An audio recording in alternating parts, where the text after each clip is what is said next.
আসসালামু আলাইকুম এভরিওয়ান, সবাইকে স্বাগত জানাচ্ছি আজকে হৃদয় ভাইয়ার এইচএসসি 24 ব্যাচের জন্য ওয়ান শট সিরিজে।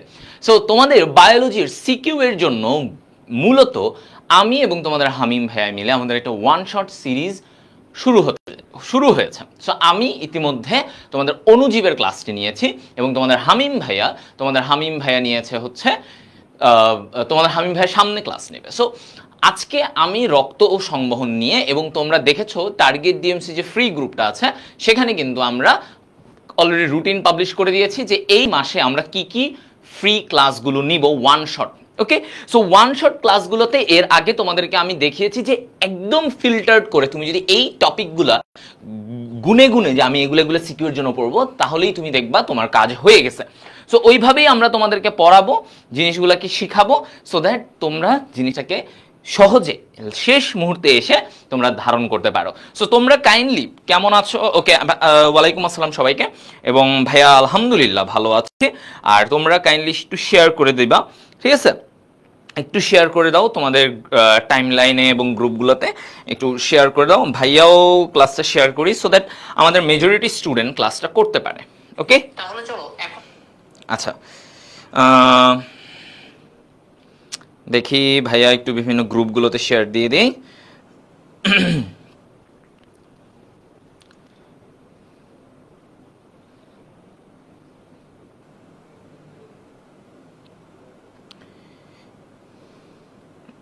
ওকে, তোমরাও যদি পারো তাহলে একটু শেয়ার করে দিও তোমাদের টাইমলাইন বা কোনো গ্রুপে, কলেজের গ্রুপ হতে পারে বা যে কোনো গ্রুপে। হ্যাঁ,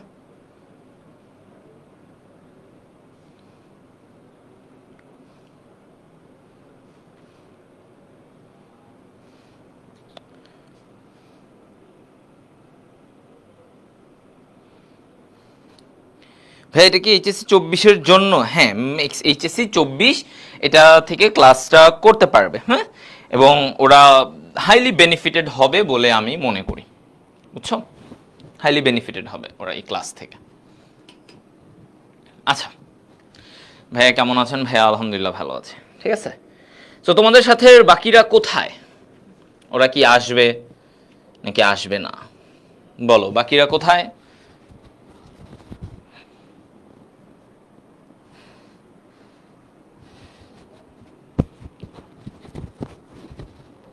ওকে, দেখি। আচ্ছা, সো আমাদের সাথে নিয়ার ওভার 250 প্লাস স্টুডেন্টরা আছো। সো আমি বেশি এখানে সময় নষ্ট করব না, তোমাদের জন্য যতটুকু দরকার ভাই একদম স্পেসিফিকভাবে যেই টপিকগুলো থেকে প্রশ্ন আসতে পারে আমরা সেগুলো সলভ করব। তো প্রথমে এই ওয়ান শটে আমি এইচএসসি 23 ব্যাচের তোমাদের কিছু সিকিউ, তাদের সিকিউ বোর্ডের যে সিকিউ প্রশ্নগুলো এসেছিল কোন টপিকগুলো থেকে এসেছে রক্ত ও সংবহনের, সেগুলো নিয়েও আমি তোমাদেরকে একটু দেখাই দিব যে তাহলে তোমরা বুঝবা যে আসলে এই জায়গাগুলো থেকেই দেখবা বারবার প্রশ্নগুলো আসতেছে। ওকে, সো হৃদয় ভাইয়া আমাকে তো মোটামুটি চেনো, আর নতুন করে আর পরিচয় দিচ্ছি না নিজের। ওকে, সো যত কম সময় আমরা জিনিসটাকে সাম আপ করতে পারবো, আমাদের লক্ষ্য হচ্ছে এটা ওয়ান শট সিরিজ ক্লাসে।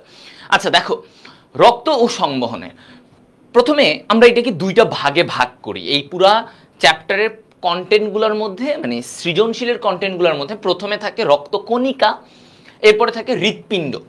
এই দুইটা জায়গা থেকে আমাদের প্রশ্ন, তাই না? এখন কোন জায়গাটা থেকে বেশি প্রশ্ন আসে? ভাইয়া হৃৎপিণ্ড, এটা তোমরা সবাই জানো, এমনি এটা না মানে না বুঝার মতো কিছু না। হৃৎপিণ্ড অনেক বেশি ইম্পর্টেন্ট। বাট ভাইয়া রক্তকণিকা থেকে কি কোনো প্রশ্ন আসতে পারে না? হ্যাঁ, রক্তকণিকা থেকেও প্রশ্ন আসতে পারে, ঠিক আছে? রক্তকণিকা থেকেও প্রশ্ন আসতে পারে এই জিনিসটা। তাহলে কিভাবে কিরকম প্রশ্ন আসে আমরা আজকে এটা জানবো। তো প্রথমত দেখো, আমি তোমাদেরকে একটা জিনিস বলে দেই যে এই যে রক্তকণিকা, এই কনসেপ্টটা থেকে মানে এই টপিকের আন্ডারে কি কি আসে, কি কি আসবে, বা মানে কোন ধরনের প্রশ্নগুলো আসতে পারে, সেটা হচ্ছে আরবিসি ভার্সেস ডব্লিউবিসি। খেয়াল করো, আরবিসি ভার্সেস ডব্লিউবিসি, তার মানে লোহিত রক্তকণিকা ও শ্বেত রক্তকণিকার মধ্যে যে পার্থক্যটা, এটা, ঠিক আছে? আরবিসি ভার্সেস ডব্লিউবিসি, এই ধরনের প্রশ্ন আসতে পারে। এরপরে হচ্ছে রক্ত জমাট প্রক্রিয়া, কি আসতে পারে? দেখো, রক্ত জমাট প্রক্রিয়া, এইটা থেকে প্রশ্ন আসতে পারে, রক্ত জমাট প্রক্রিয়া। ঠিক আছে, তাহলে আরবিসি ভার্সেস ডব্লিউবিসি এবং রক্ত জমাট প্রক্রিয়া, ঘুরে ফিরে তুমি দেখবা বিভিন্ন সময় এই জায়গা থেকেই প্রশ্ন আসছে রক্তকণিকা টপিকের মধ্যে। হ্যাঁ, এগুলো থেকে। সো প্রথমে আমরা এই জায়গাটায় ফোকাস দিব, তারপরে আমরা যে হৃৎপিণ্ড থেকে কেমন প্রশ্ন আসে সেই জায়গাগুলোতে আমরা এরপরে যাব। ঠিক আছে, ওকে, তোমরা তোমাদের ফ্রেন্ডদেরকে একটু মেনশন করে রাখো সো দ্যাট ওরাও হেল্প হয়। আচ্ছা, তো আমি প্রথমে আসি যে আরবিসি আর ডব্লিউবিসি। তো আরবিসি কি? রেড ব্লাড সেল, লোহিত রক্ত কণিকা। ডব্লিউবিসি কি? হোয়াইট ব্লাড সেল, শ্বেত রক্ত কণিকা, সাদা। আচ্ছা, তো আমি এইখানে একটু ভাগ করে দেই। দেখো, লোহিত রক্ত কণিকা, লোহিত কণিকা, লোহিত কণিকা, শ্বেত কণিকা, শ্বেত রক্ত কণিকা, শ্বেত কণিকা। এখন ওদের পার্থক্যটা আমি করব, রাইট?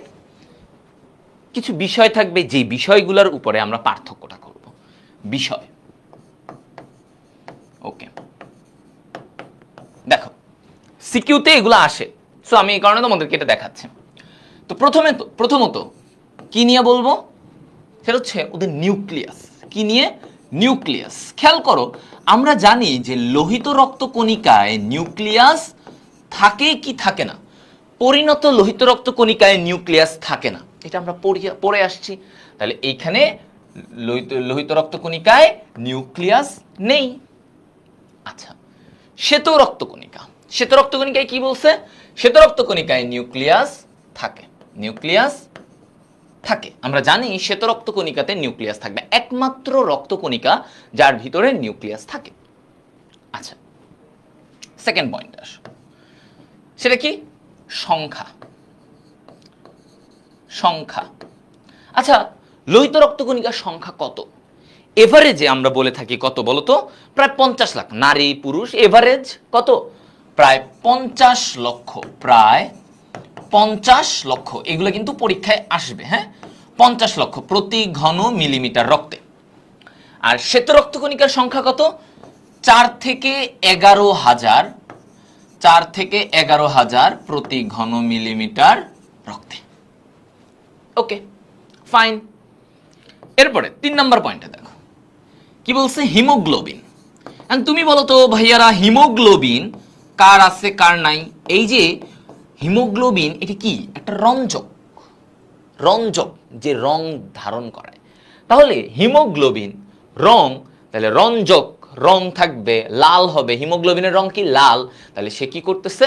লাল রং দেখায়। তার মানে লোহিত রক্ত কণিকায় থাকবে। সহজ কথা, এখানে থাকে হিমোগ্লোবিন, ওর থাকে, ওর নেই।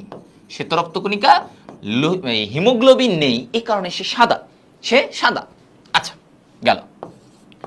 এরপরে আসো সাইটোপ্লাজম, মানে ওদের ভিতরে তরল, অর্ধতরল যে উপাদানগুলা, সেটা কেমন? সাইটোপ্লাজমটা কেমন? ওদের সাইটোপ্লাজমগুলো কেমন? আচ্ছা, সাইটোপ্লাজম ভিতরে তো প্রথমটা এটা বলছে কি? দানাবিহীন, কোনো দানা নাই। কি নাই? দানা নাই। ওকে, দানাবিহীন, কোনো দানা নাই ভিতরে। আর আমরা শ্বেত রক্ত কণিকায় পড়েছি যে কিছু থাকে দানাদার, ভিতরে দানা দানা থাকে, কিছু থাকে দানাবিহীন। সো ওর এখানে আমরা বলতে পারি এটা দানাদার, দানাযুক্ত, দানাযুক্ত, রাইট? আচ্ছা, 5 নম্বর পয়েন্ট কি বলছে দেখো, এখানে বলছে যে ওর আকার নিয়ে এখন আমরা বলবো। তাহলে আকার, আকার কেমন? ওর আকার কেমন? দ্বি অবতল। ওর আকার কেমন? দ্বি অবতল বা গোলাকার। তাহলে গোলাকার, গোল গোল দেখতে, তাই না? গোলাকার, আমরা সহজে বলে ফেলি গোলাকার। আর ওর এই শ্বেত রক্ত কণিকার নির্দিষ্ট তেমন আকার নাই, অনেক এক এক সময় এক এক রকম, এক এক সময় এক এক রকম। তাহলে এটা আমরা বলতে পারি অনিয়তাকার, অনিয়তাকার, অনিয়তাকার। ঠিক আছে, অনিয়তাকার। এরপরে আসো 6 নম্বর পয়েন্ট। 6 নম্বর পয়েন্টে কি বলছে? ওর মেয়াদ, ওদের মেয়াদ কত? যেমন বলো, লোহিত রক্তকণিকার মেয়াদ কতদিন? লোহিত রক্তকণিকার মেয়াদ কতদিন থাকে? 4 মাস, অর্থাৎ 120 দিন। হ্যাঁ, আর শ্বেত রক্তকণিকা কতদিন বাঁচে? ইউজুয়ালি বলা হয় যে 1 থেকে 15, এভারেজ 1 থেকে 15 দিন বাঁচে মেয়াদ। ওকে, আচ্ছা এরপরে কাজ, কিসে আসবো? কাজ। কে কি কোন কাজ করে? যেমন লোহিত রক্তকণিকা কি কাজ করে? লোহিত রক্তকণিকা কাজ করে হচ্ছে যে ভাইয়া প্রধান যে কাজ অক্সিজেন পরিবহন করে, তাই না? ওর হিমোগ্লোবিন অক্সিজেনটাকে পরিবহন করে নিয়ে যায়। আর শ্বেত রক্তকণিকা রোগ প্রতিরোধ করে, তোমার দেহে যেন রোগ না হয়, ঠিক আছে, কোনো অণুজীব বা কোনো জীবাণু যেন রোগ তৈরি করতে না পারে, সেজন্য সে প্রতিরোধ তৈরি করে। তাহলে এটা কি বলছি? রোগ প্রতিরোধ।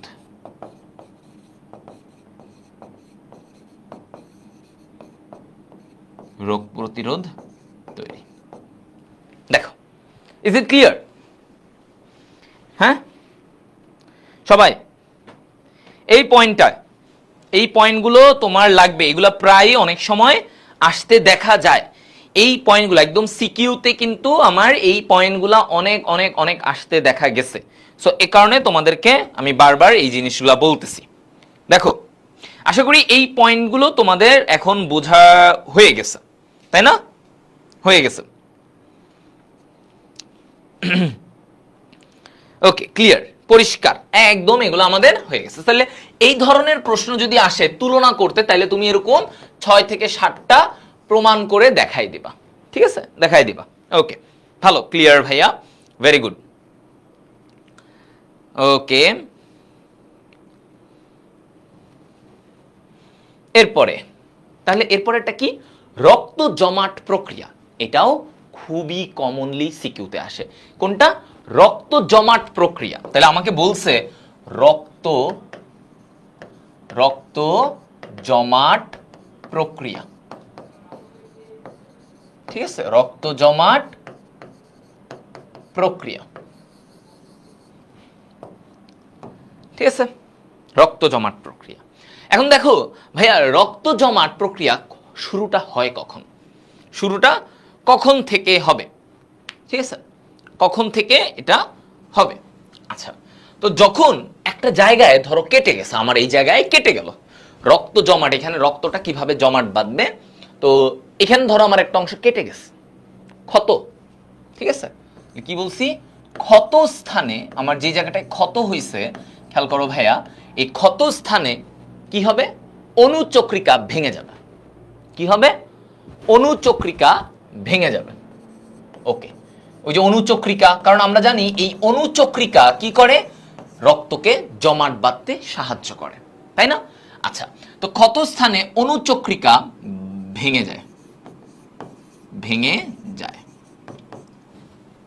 আচ্ছা, ভেঙে গেলে সেখানে কি হবে? একটা জিনিস সক্রিয় হয়, থ্রোম্বোপ্লাস্টিন। একটা কি হয়? একটা জিনিস সক্রিয় হয়, যেটাকে বলা হয় থ্রোম্বোপ্লাস্টিন। আচ্ছা, সো এই অনুচক্রিকা থেকে একটা ক্লটিং ফ্যাক্টর বের হবে, যার নাম থ্রোম্বোপ্লাস্টিন। মনে রাখো, এগুলা যদিও আগে নাম পড়ার কথা তোমাদের, এটা একদম সিকিউতে এইভাবে আসবে। সো এইভাবে ফ্লো চার্ট করে দেখাবা, তারপরে একটু ব্যাখ্যা করবা, মানে রচনার মতো ব্যাখ্যা করবা। সো থ্রোম্বোপ্লাস্টিন সক্রিয় হয়ে গেল। থ্রোম্বোপ্লাস্টিন বসে থাকবে না। থ্রোম্বোপ্লাস্টিন কি করবে? সহজে দেখো, সহজে শিখো, তোমাদের জন্য এগুলো আর অনেক জটিল প্রক্রিয়া আছে, তো তোমাদের জন্য এত জটিলতায় আসে না, তোমাদের জন্য সিম্পল জিনিসটা। কারণ এই থ্রোম্বোপ্লাস্টিন ও আরেকজনকে সক্রিয় করবে, আরেকটা নিষ্ক্রিয় ফ্যাক্টরকে সক্রিয় করবে। তো দেখো কাকে সক্রিয় করে? সে প্রোথ্রম্বিন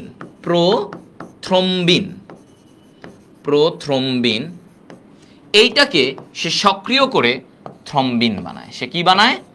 থ্রম্বিন। আচ্ছা, তাহলে থ্রোম্বোপ্লাস্টিন প্রোথ্রম্বিনকে সক্রিয় করে কি বানাবে? থ্রম্বিন। কি বানাবে? থ্রম্বিন, ঠিক আছে? থ্রম্বিন। এই থ্রম্বিন কি কাজ করবে? সক্রিয় থ্রম্বিন, ও কি হয়ে গেল? সক্রিয়।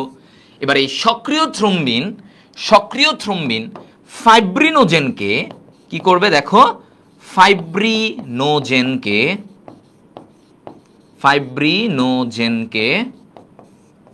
ফাইব্রিন বানাবে। তোমাদেরকে একটা সহজ জিনিস বলে দেই, খেয়াল করো। এই যে প্রো, কোনো কিছুর সাথে প্রো থাকলে এটা এখনো নিষ্ক্রিয়। কি আছে? নিষ্ক্রিয়।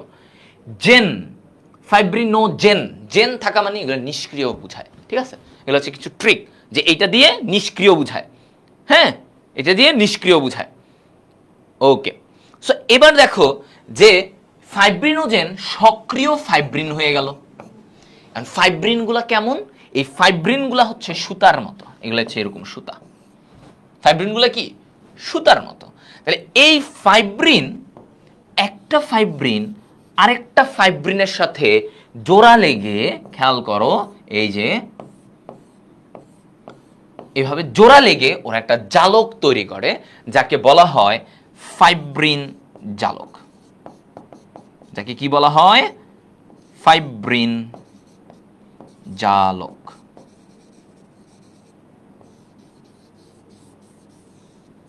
ঠিক আছে, ফাইব্রিন জালক, ফাইব্রিন জালক বলা হয়। তাহলে ফাইব্রিন ফাইব্রিন মিলে একটা জাল তৈরি করে, যাকে বলা হয় ফাইব্রিন জালক। ঠিক আছে, এবং এইটার পিছনে অবদানকার ক্যালসিয়াম আয়নের, ক্যালসিয়াম আয়নের। তাহলে এই যে দেখো, ফাইব্রিন ফাইব্রিন মিলে একটা জাল তৈরি করে ফেললো, ফাইব্রিন জালক। এবং সেখানে সেখানে কি হয়? সেখানে বিভিন্ন এই যে আরবিসি এরা গিয়ে জমা হয়। আরবিসি এই উপাদানগুলো সেখানে জমা হয়, ওই জালের মধ্যে গিয়ে আটকায় যায়। ঠিক আছে, আটকায় যাবে, জালকগুলোর মধ্যে গিয়ে আটকায় যাবে। সো জমাট বাঁধে, আরবিসি জমাট না, আরবিসি আটকে থাকে। সো এই আরবিসি, এই অনুচক্রিকা, এরা আরো আটকে গিয়ে কি হয়? রক্ত জমাট তৈরি, ওই জায়গাটা জমাট হয়ে যায়, রক্ত জমাট। এই মানে বুঝছো? মানে ফাইব্রিন একটা জাল তৈরি করছে, জালের মতো। তো জালে কিছু ফাঁকা আছে না, ফুটা আছে না, ফুটো। এই ফুটা জায়গাটাকে কি হচ্ছে? তোমার হচ্ছে এই আরবিসি অনুচক্রিকা, এগুলো গিয়ে এখানে আটকে যায়, জালের ফুটোগুলোর মধ্যে আটকে যাবে। তাহলে কি হচ্ছে? সেই জায়গাটা একটা জমাট হয়ে গেল, একদম ভরাট, জমাট। এই যে আমাদের কেটে গেলে এখানে কালো কালো এরকম হয়ে যায় না, সেই জায়গাগুলো। ঠিক আছে, ওকে, বুঝা গেল? তাহলে এই যে মানে এই যে রক্ত জমাট প্রক্রিয়াটা, এই রক্ত জমাট প্রক্রিয়াটা তুমি যত সুন্দরভাবে লিখে, এইভাবে ফ্লোচার্ট দিয়ে তারপরে তুমি নিজের মতো লিখবা, এটারে আরো ব্যাখ্যা করবা। এই যে মুখে যেই কথাগুলো বলতেছি, এই কথাগুলো তুমি যখন এটা বুঝে গেছো, তখন তুমি এটা আবার লিখবা। লিখে যখন এগুলা দিবা, আমি মনে করি তোমারে কেউ আটকাইতে পারবে না। লাগলে ছবি দিবা, এরকম একটা জমাটের চিত্র, জালের মতো চিত্র এঁকে এখানে লিখে দিবা, এই যে আরবিসি গুলা দেখো, এই যে এখানে আটকায় গেছে, এই যে আটকায় গেছে জালের মধ্যে, আটকায় গেছে, শেষ। হ্যাঁ, শেষ। এটাই বুঝা গেল?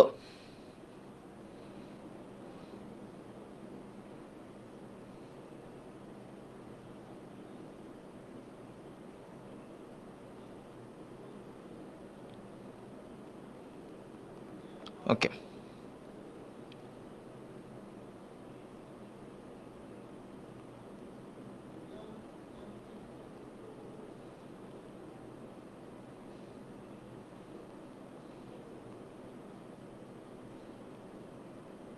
ওকে, এনি মোর প্রবলেম এইখানে?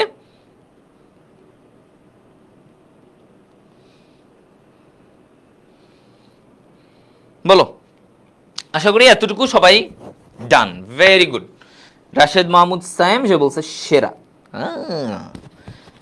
রেড কালার করবো কি ভাই? এত দরকার নাই, এত কাহিনী তোমাদের করতে হবে না। রেড কালার করবা পরীক্ষার হলে তো আর কালারের জন্য যাচ্ছ না, যাচ্ছ হচ্ছে ইয়ের জন্য। ঠিক আছে, আচ্ছা, ঠিক আছে, ভেরি গুড। এবার আমাদের ইম্পর্টেন্ট আরেকটা টপিক। তাহলে আমরা রক্তকণিকা থেকে কি ধরনের সিকিউ আসতে পারে আমরা বুঝে গেছি। এই ভাইয়া তুমি দেখবা সিকিউতে এই টাইপের জিনিসগুলাই দেয়। হ্যাঁ, এই টাইপের জিনিসগুলা দেয়। এখন আসো কি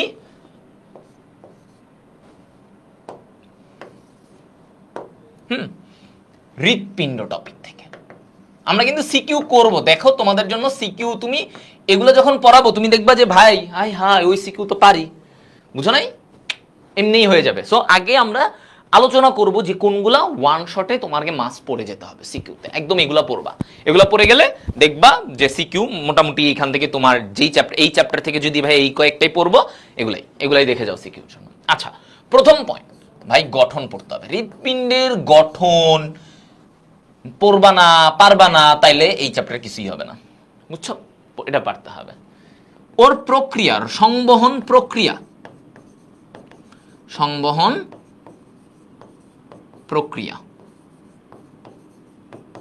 এটা পড়তে হবে, যে কিভাবে রক্ত কোথা থেকে কোথায় যায় এটা পড়তে হবে। হ্যাঁ, তারপরে হচ্ছে তোমাকে কার্ডিয়াক চক্র পড়তে হবে। কার্ডিয়াক চক্র প্রায় আসে, গত বছর ঢাকা বোর্ডে আসছে কার্ডিয়াক চক্র। হ্যাঁ, ওকে। আচ্ছা, একজন বলছে ভাইয়া সামনে পরীক্ষা, বায়োলজি পড়তে বোরিং লাগে, কিভাবে প্রস্তুত নিব? ওয়ান শট ক্লাস করো, যাও ওয়ান শট ক্লাস করো, শেষ। ঠিক আছে, ওয়ান শট ক্লাস করো, দেখো একটু কি পারো না পারো। আচ্ছা দেখো, কার্ডিয়াক চক্রটা পড়তে হবে। এরপরে কি পড়তে হবে এখানে? এই জায়গা থেকে তোমাকে আরেকটা টপিক যেটা পড়বো সেটা হচ্ছে ভেরি ইম্পর্টেন্ট, মায়োজেনিক নিয়ন্ত্রণ। ভাই এতগুলোর মধ্যে বেশি লাগবে কোনটা? বেশি আসবে দেখো, এগুলাই পড়া লাগবে, কারণ পুরা রক্ত সংবহন থেকে তুমি সিকিউ অ্যান্সার করবা, তুমি কয়েকটা জায়গায় স্পেসিফিক করে পড়বা না, কিন্তু হবে না। যেমন এই দুইটা তো মাস্ট ভাই, হৃৎপিণ্ডের গঠন আঁকতে হবে সুন্দর করে, এটা প্র্যাকটিস করবা, এটা প্র্যাকটিস করবা। ভাইয়ার একটা ভিডিও আছে, আমি ভিডিওটা দরকার হলে আবারও ছবিটা আজকে তোমাদের ইয়েতে দিয়ে দিব, পেজ থেকে দিয়ে দিব। হ্যাঁ, তো এগুলা। তারপরে মায়োজেনিক নিয়ন্ত্রণ very very important, very very important. ঠিক আছে, এই জায়গাগুলো থেকে প্রশ্ন আসে, মায়োজেনিক নিয়ন্ত্রণ।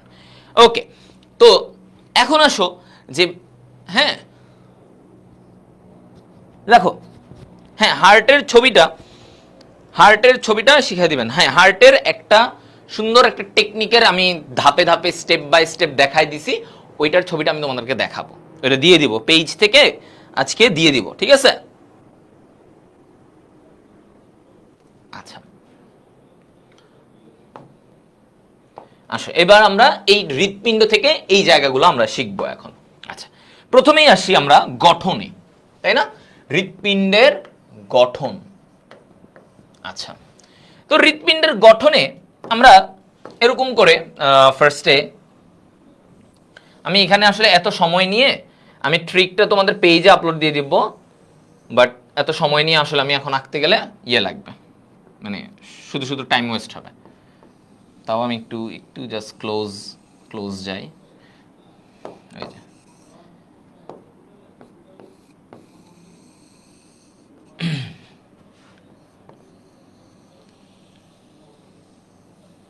একটু এভাবে করে দিয়ে দিবা।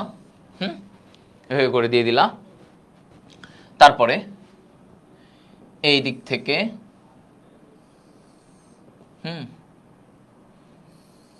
এই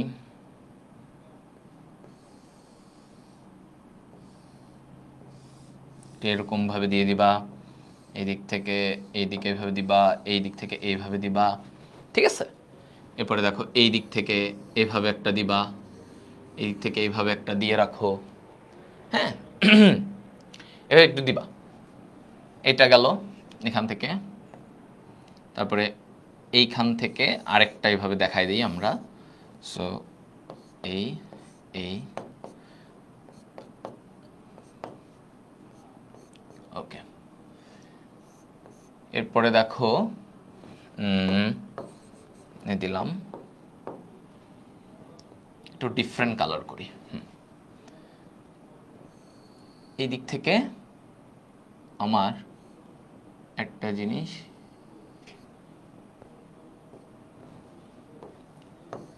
এটা এইভাবে না দেখাই, এইভাবে উপরে দেখাবা, তারপরে এইখান থেকে একটা এদিকে গেছে আর একটা এইভাবে গেছে, জাস্ট দেখাই দিব। ঠিক আছে, এই পাশে এই দিক থেকে এই যে এরকম এরকম একটা এখানে ঢুকবে, এই যে এরকম একটা এইদিকে ঢুকবে। হ্যাঁ, এরকম ওকে, তারপরে এদিক থেকে আরেকটা এরকম বের হবে, ঠিক আছে, এরকম আরেকটা এদিক থেকে বের হবে, আমি দেখাবো এই জিনিসটা। তো মোটামুটি এটা আমি একদম রাফলি আঁকছি, মানে আমার ইয়ে থেকে, ঠিক আছে, একটা রাফলি আঁকছি। এরপরে তোমাদেরকে এবার আমি লেবেলিং করে দেখাবো। ওকে, হ্যাঁ। সো তোমাদের হৃৎপিণ্ড কিন্তু একটু বাঁকা করে রাখবা, কেউ আবার এমনি সোজা এঁকে দিও না, একটু বাঁকা। হৃৎপিণ্ড থাকে কোথায়? এই যে এই জায়গায়, হ্যাঁ, ওকে, এইভাবে থাকে বাঁকা হয়ে। সো এই জায়গাটা প্লেটলেট নিয়ে আলোচনা, সোহেল এক কি কমেন্ট করতেছো, প্লেটলেট নিয়ে আলোচনা করার কিছু নেই, প্লেটলেটের এই জমাট বাঁধাটাই আসে, প্লেটলেটের আর তেমন কোনো কিছু আসে না। ওকে, এটা আমি মেইন ক্লাস আরো আলাদা আছে, তুমি চাইলে ওগুলো করে নিতে পারো। ওকে, তো এবার দেখো এই যে গঠনে আমরা দেখব, আমরা এই জায়গাগুলো নিয়ে আলোচনা করব এবার। আসো, তো প্রথমত আমরা জানি, দেখো হৃৎপিণ্ডের কয়টা প্রকোষ্ঠ? আমাদের হৃৎপিণ্ডের কয়টা প্রকোষ্ঠ? চারটা। কি কি? একটা হচ্ছে ডান অলিন্দ, একটা হচ্ছে বাম অলিন্দ, এটা হচ্ছে ডান নিলয়, আর একটা হচ্ছে বাম নিলয়। Okay, right atrium, left atrium, right ventricle, left ventricle, ঠিক আছে। আচ্ছা, এইবার দেখো যে এই জায়গা থেকে যে চারটা প্রকোষ্ঠ, ডান অলিন্দ, বাম অলিন্দ, ডান নিলয়, বাম নিলয়। এবার এই যে ডান অলিন্দ, এটাকে আমরা কি বলি? এই প্রকোষ্ঠটাকে ডান অলিন্দ, রাইট অ্যাট্রিয়াম, তাই না? ডান অলিন্দ, উপরে কি থাকে? অলিন্দ, নিচে থাকে নিলয়। এটা আমরা ছোটবেলা থেকেই পড়ে আসতেছি। তো এই ডান অলিন্দে কারা কারা প্রবেশ করে? দেখো, এই ডান অলিন্দে আমার সারা দেহ থেকে কার্বন ডাই অক্সাইড যুক্ত রক্ত, কোন ধরনের রক্ত? কার্বন ডাই অক্সাইড যুক্ত রক্ত আমার ডান অলিন্দে প্রবেশ করে। কোথায় প্রবেশ করে? ডান অলিন্দে প্রবেশ করে। তাহলে আমার এই জায়গা থেকে দেখো কোনটা নামতেছে? উপর থেকে, মাথার অংশ থেকে, হ্যাঁ, আমাদের হৃৎপিণ্ডের উপরের অংশ থেকে একটা শিরা নামতেছে, যার নাম superior vena CAVA. Superior vena CAVA. তাহলে আমার উপর থেকে যেটা নামতেছে এটাকে কি বলা হয়? Superior vena CAVA, vena CAVA. আচ্ছা, নিচ থেকে যেটা ডান অলিন্দে প্রবেশ করতেছে, কোথা থেকে? নিচ থেকে, এই যে নিচে। তাহলে এই যে আমাদের পা, পেট, এই জায়গাগুলো থেকে যেটা নিচে প্রবেশ করতেছে সেটাকে বলা হয়, এটাকে কি বলা হয়? Inferior vena CAVA. Inferior vena CAVA. দেখো, ইনফেরিয়র মানে কি? নিচে। তাহলে ইনফেরিয়র ভেনা কাভা, ঠিক আছে, ইনফেরিয়র ভেনা কাভা, ঠিক আছে, দেখছো? তাহলে সুপিরিয়র ভেনা কাভা উপর থেকে সমস্ত কার্বন ডাই অক্সাইড যুক্ত রক্ত অলিন্দে নিয়ে আসলো, ডান অলিন্দে। আর ইনফেরিয়র ভেনা কাভা নিচ থেকে কার্বন ডাই অক্সাইড যুক্ত রক্ত, কোন ধরনের রক্ত? কার্বন ডাই অক্সাইড যুক্ত রক্ত নিয়ে আসলো। আর এই দিক থেকে আরেকটা প্রবেশ করে যার নাম করোনারি সাইনাস। ও কি করে? Coronary sinus. ও হচ্ছে হৃৎপিণ্ডের যে প্রাচীর, হৃৎপিণ্ডের প্রাচীর থেকে কার্বন ডাই অক্সাইড যুক্ত, কারণ তুমি দেখো হৃৎপিণ্ডের উপর থেকে নিয়ে আসলো একজন, নিচ থেকে নিয়ে আসলো একজন, হৃৎপিণ্ডের চারপাশ থেকে কে নিয়ে আসে? সেটা হচ্ছে করোনারি সাইনাস। ও হৃৎপিণ্ডের যে পেশি, সেখান থেকে কার্বন ডাই অক্সাইড যুক্ত রক্তটাকে ডান অলিন্দে নিয়ে আসে। That's it. আপাতত এতটুকু মাথায় রাখো, হ্যাঁ, ওকে।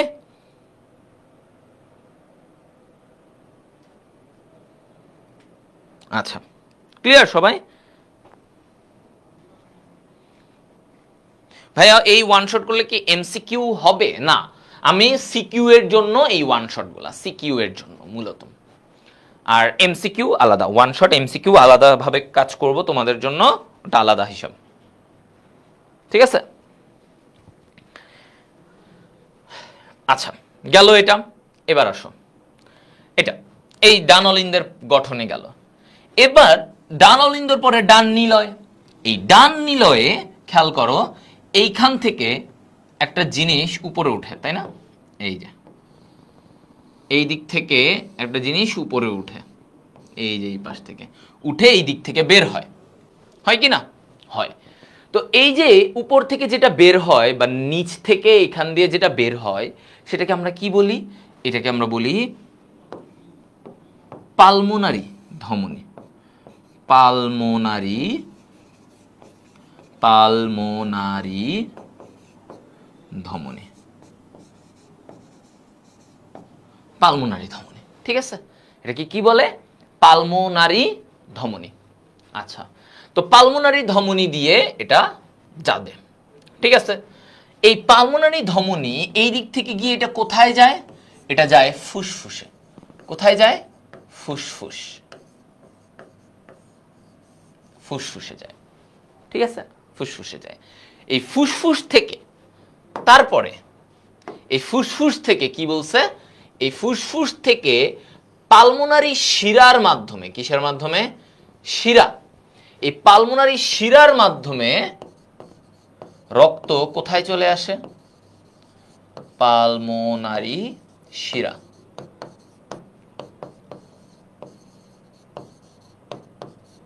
এই পালমোনারি শিরার মাধ্যমে এটা বাম অলিন্দে চলে আসে। এটা কি? বাম অলিন্দ। এটা কি? বাম অলিন্দ। তাহলে বাম অলিন্দে চলে আসে। এই বাম অলিন্দ থেকে তারপরে রক্তটা বাম নিলয়ে চলে আসে, তাই না? বাম নিলয়ে আসে। এই বাম নিলয় থেকে একটা ধমনী উপরে উঠতে থাকে। এবার আসো, এই বাম নিলয় থেকে একটা ধমনী এভাবে উপর দিয়ে বের হয়, এই যে এরকম থেকে উপর দিয়ে বের হয়, এই যে এটা, হ্যাঁ, এই যে উপর দিয়ে বের হচ্ছে। তাহলে এইটার নাম কি? এটার নাম হচ্ছে, হ্যাঁ, এটার নাম হচ্ছে অ্যাওর্টা। কি বলা হয়? অ্যাওর্টা। ঠিক আছে, অ্যাওর্টা। তাহলে এটাকে কি বলা হয়? বাম নিলয় থেকে যেটা উপরে উঠতে থাকে সেটাকে বলা হয় অ্যাওর্টা। ঠিক আছে, খেয়াল করো। হ্যাঁ, তাহলে অ্যাওর্টা দিয়ে বের হয়ে সে সারা দেহে চলে যাবে। শেষ কি হবে? সারা দেহে চলে যাবে। তো যখন তোমাদেরকে এরকম লিখতে মানে গঠন আঁকতে বলবে, তুমি হৃৎপিণ্ড এঁকে তুমি এগুলা লেবেলিং করবা, এটা এটা এটা এখানে যাবে, এটা এই কাজ করে। ওটার আরো ডিটেলস টেকটিকটা আমি তোমাদেরকে দেখাই দিব। হ্যাঁ হ্যাঁ, ইউটিউবে আপলোড দেওয়া হবে এই ক্লাস। ওকে,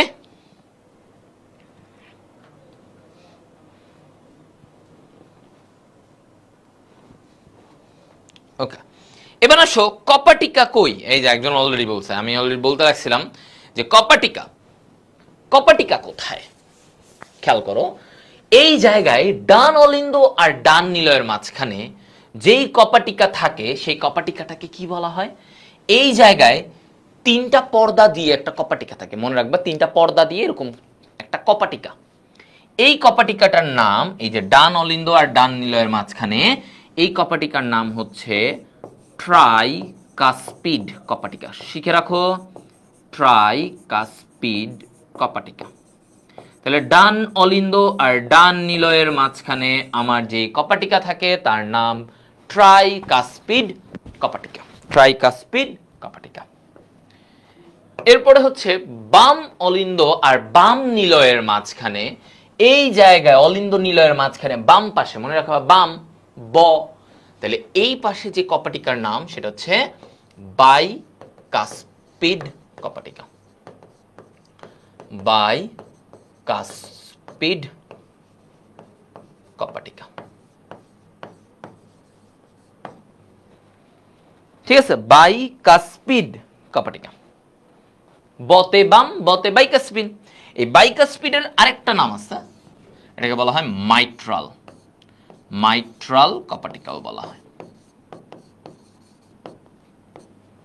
ওকে, মাইট্রাল কপাটিকা কি বলা হয়? মাইট্রাল কপাটিকা। সবাই বুঝছো? পালমোনারি আর ফুসফুসেও কি সেম? আমি আসতেছি। হ্যাঁ, পালমোনারি মানেই হচ্ছে সেটা ফুসফুসে যাবে, এগুলো নিয়ে আরো কথা বলবো। এখন দেখো কপাটিকার হিসেব, তাহলে আমার এই দিকে গেল, আর কোথাও কপাটিকা নাই। আচ্ছা, এবার আসো, এই যে দেখো ইনফেরিয়র ভেনা কাভা, এই যে এটা কি নিচ থেকে ঢুকতেছে ডান অলিন্দে, ইনফেরিয়র ভেনা কাভা। তাহলে রক্তটা যখন নিচ দিক দিয়ে ঢুকবে, রক্তটা উল্টা দিকে চলে আসতে পারে, গ্র্যাভিটির জন্য রক্তটা উল্টা দিকে চলে আসতে পারে। সো রক্ত যেন উল্টা দিকে না এসে পড়ে, সেজন্য এই যে এই জায়গাগুলোতে আমার একটা দরজা দরকার। কি দরকার? দরজা। সেই দরজাটা কে? কপাটিকা। কপাটিকা সবসময় এরকম থাকে, দেখো এই একদিকে খুলবে, ও এমন হবে না এদিকেও খুলবে এদিকেও খুলবে না, কপাটিকা সবসময় এই যে এই দিকে, ধরো এভাবে আসতো, এই এই এরকম। তাহলে তাহলে এই জায়গাটাতে এই যে আমাদের ডান অলিন্দ ডান নিলয়, যেমন এখানে একটা একদিকে একমুখী কপাটিকা, এখানেও কপাটিকা থাকে। এই যে দেখো এই জায়গাটাতেও আমার কি থাকে? কপাটিকা থাকে। তাহলে এই কপাটিকাটাকে কি বলা হয়? এই কপাটিকাটাকে আমরা বলে থাকি এটাকে আমরা বলে থাকি ইউস্টেশিয়ান কপাটিকা। কি? ইনফেরিয়র ভেনা কাভায় যে কপাটিকা, সেটার নাম কি? ইউস্টেশিয়ান কপাটিকা। ইউস্টেশিয়ান কপাটিকা, ঠিক আছে, এই জায়গায়। আচ্ছা, ভালো কথা। ইতে ইউস্টেশিয়ান, ইতে ইনফেরিয়র ভেনা কাভা। এরপরে এই করোনারি সাইনাস, এটাও নিচ দিক দিয়ে ঢুকে। সো এইটাতেও একটা কপাটিকা লাগবে, কারণ রক্ত উল্টা দিকে চলে আসতে পারে, এ কারণে এখানে একটা কপাটিকা লাগবে। ধরো এখানেও একটা কপাটিকা আছে। এই কপাটিকাটার নাম কি? এটার নাম হচ্ছে, এটার নাম কি? থিবেশিয়ান কপাটিকা।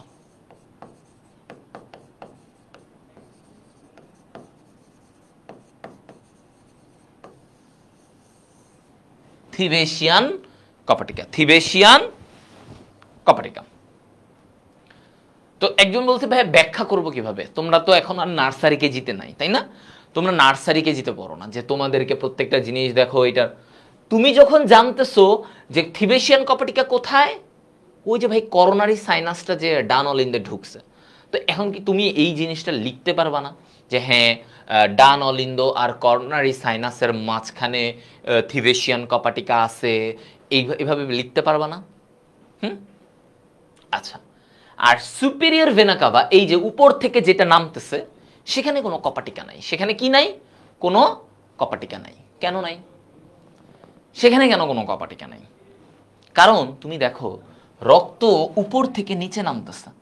সো রক্ত কি কখনো গ্র্যাভিটির উল্টা দিকে এমনি যাইতে থাকবে? অটোমেটিক নিজে নিজে উল্টা দিকে যাবে? মানে উপরের দিকে এমনি যাইতে পারবে? পারবে না, তাই না? গ্র্যাভিটির বিপরীতে সে যাবে না। সো এই জায়গায় আমার কপাটিকা দরকার নাই, কারণ রক্ত এমনিই নামবে। সো রক্ত এমনি যাবে না, বুঝতে পারছো? গ্র্যাভিটির উল্টা দিকে যাবে না। সো এই কারণে সুপিরিয়র ভেনা কাভার এখানে দেখো কোনো কপাটিকা নাই। আচ্ছা, এরপরে আসো, এই যে আমাদের ডান নিলয়, এই যে ডান নিলয় থেকে যে একটা উঠতেছিল পালমোনারি ধমনী, কি উঠতেছিল? পালমোনারি ধমনী। এই পালমোনারি ধমনী এটা কোথা থেকে উঠে? নিচ থেকে উঠতেছে। তাহলে এইখানে রক্তটাকে উল্টা দিকে আসার জন্য বাধা দিবে, এই রক্ত যেন উল্টা দিকে না আসে, এটাতে বাধা দিবে কে? এটাতে বাধা দিবে হচ্ছে এই যে দেখো এই কপাটিকাটার নাম কি? এই কপাটিকাটার নাম হচ্ছে পালমোনিক কপাটিকা। পালমোনিক কপাটিকা। পালমোনিক কপাটিকা। আচ্ছা, এরপরে আসো, এইদিকে দেখো বাম নিলয়ে এই যে অ্যাওর্টাটা উপরে উঠতেছে। সো এই যে অ্যাওর্টাটা এখান থেকে কোথায় উঠতেছে? উপরে উঠতেছে। সো এই জায়গায় একটা কপাটিকা দরকার। কি দরকার? এই জায়গাতেও একটা কপাটিকা দরকার। তাহলে এই কপাটিকাটাকে কি বলা হয়? এটাকে বলা হয় অ্যাওর্টিক কপাটিকা।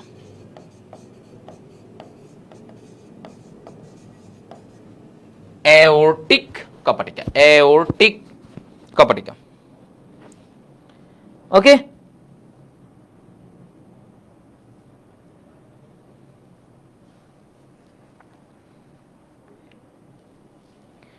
দেখো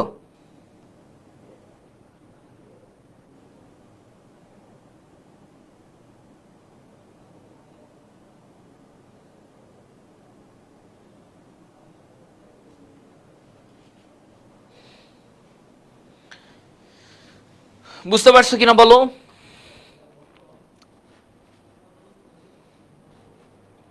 দেখি তাহলে আমাদের এই কপাটিকা এনে হিজিবিজি হয়ে গেছে না, কারণ জায়গা কম, তো তোমাদের পেজে আশা করি জায়গাটা বড় হবে। সিকিউ এর প্রিপারেশন কমপ্লিট হবে ভাইয়া, হ্যাঁ এটাতেই কমপ্লিট হবে, সিকিউ এর প্রিপারেশন কমপ্লিট হবে এটা থেকে, ঠিক আছে? সো আমরা এই পয়েন্টগুলো পর্যন্ত আমরা বুঝে গেছি, রাইট? সেমিলুনার মানে কি আসতেছি এবার দেখো। এই কপাটিকাগুলোকে অ্যাওর্টিক, পালমোনিক, এদেরকে সেমিলুনার কপাটিকাও বলা হয়। কি বলা হয় এদেরকে? এদেরকে সেমিলুনার, সেমিলুনার কপাটিকা। মানে কি? সেমি মানে অর্ধ, অর্ধেক, লুনার মানে চাঁদ, তাহলে সেমিলুনার কপাটিকা তার মানে অর্ধচন্দ্রাকৃতি, অর্ধেক চাঁদের মতো দেখতে, সেমিলুনার কপাটিকা, সেমিলুনার কপাটিকা, ঠিক আছে? সেমিলুনার কপাটিকা। হ্যাঁ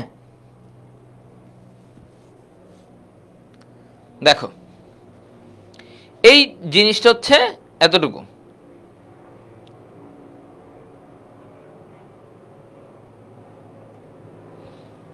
বইতেও এতগুলো কপাটিকা নাই, বইতে এতগুলো কপাটিকা নাই। কে বলছে তোমাদেরকে? বইতে 6টা কপাটিকা আছে, হ্যাঁ বইতে 6টা কপাটিকা আছে। দেখো সহজ করে মনে রাখবা, হ্যাঁ 6টা মোট কপাটিকা। এদের দেখো আমি আবার একবার বলি তোমাদেরকে, 6টা কপাটিকা আছে মোট। এই কপাটিকা কিন্তু আসে পরীক্ষায়, এগুলা থেকে দেয়, সৃজনশীলে দেখবা কোথায় কোনটা আছে, কি কাজ করে। তাহলে কপাটিকার কাজ হচ্ছে ভাইয়া একমুখী করা, তার মানে এদিক থেকে এদিকে যাবে, একমুখী করবে, রাস্তাটা একদিকে হবে, বুঝতে পারছো? একদিকে হবে। আচ্ছা, সো এবার আমরা আবার আসি, খেয়াল করো, হ্যাঁ এই জায়গাটায় দেখো তো কি বলছে যে এখানে ডান অলিন্দ, ডান অলিন্দ, ডান অলিন্দে কি কি প্রবেশ করে? আমরা বলছিলাম superior vena CAVA, coronary sinus, inferior vena CAVA, তিনটা জিনিস, তিনটা শিরা কার্বন ডাই অক্সাইড যুক্ত রক্ত পরিবহন করে। তো এদের মধ্যে ইনফেরিয়র ভেনা কাভায় মনে রাখো ই ইনফেরিয়র, তাহলে ওর কপাটিকার নাম কি? ইউস্টেশিয়ান কপাটিকার নাম কি? ইউস্টেশিয়ান কপাটিকা। এইখানে করোনারি সাইনাস, যেটা কিনা হৃৎপিণ্ডের আশপাশ থেকে, হৃৎপিণ্ডর চারপাশ থেকে কার্বন ডাই অক্সাইড যুক্ত রক্ত নিয়ে এখানে প্রবেশ করে, তাহলে এটাকে আমরা কি বলি? করোনারি সাইনাস, করোনারি সাইনাস প্রবেশ করলো। আচ্ছা, তারপরে এই ডান অলিন্দ থেকে রক্তগুলা কোথায় চলে আসে?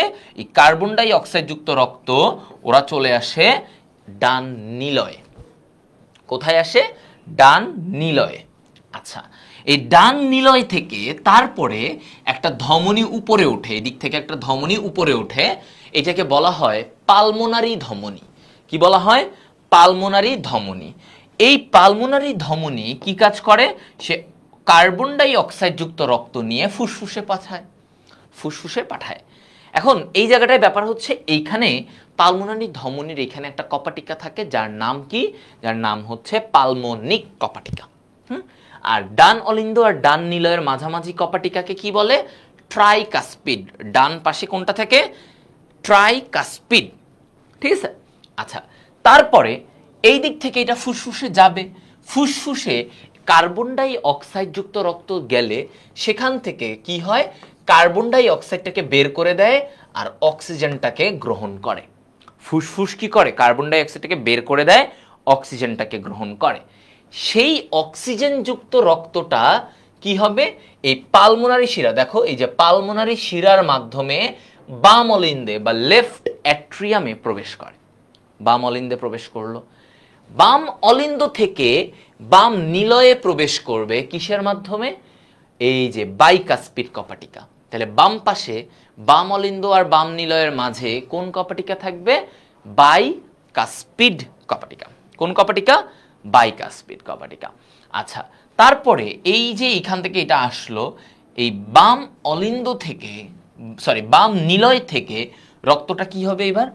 অ্যাওর্টা দিয়ে উপরে উঠবে। কি হবে? অ্যাওর্টা দিয়ে উপরে উঠবে।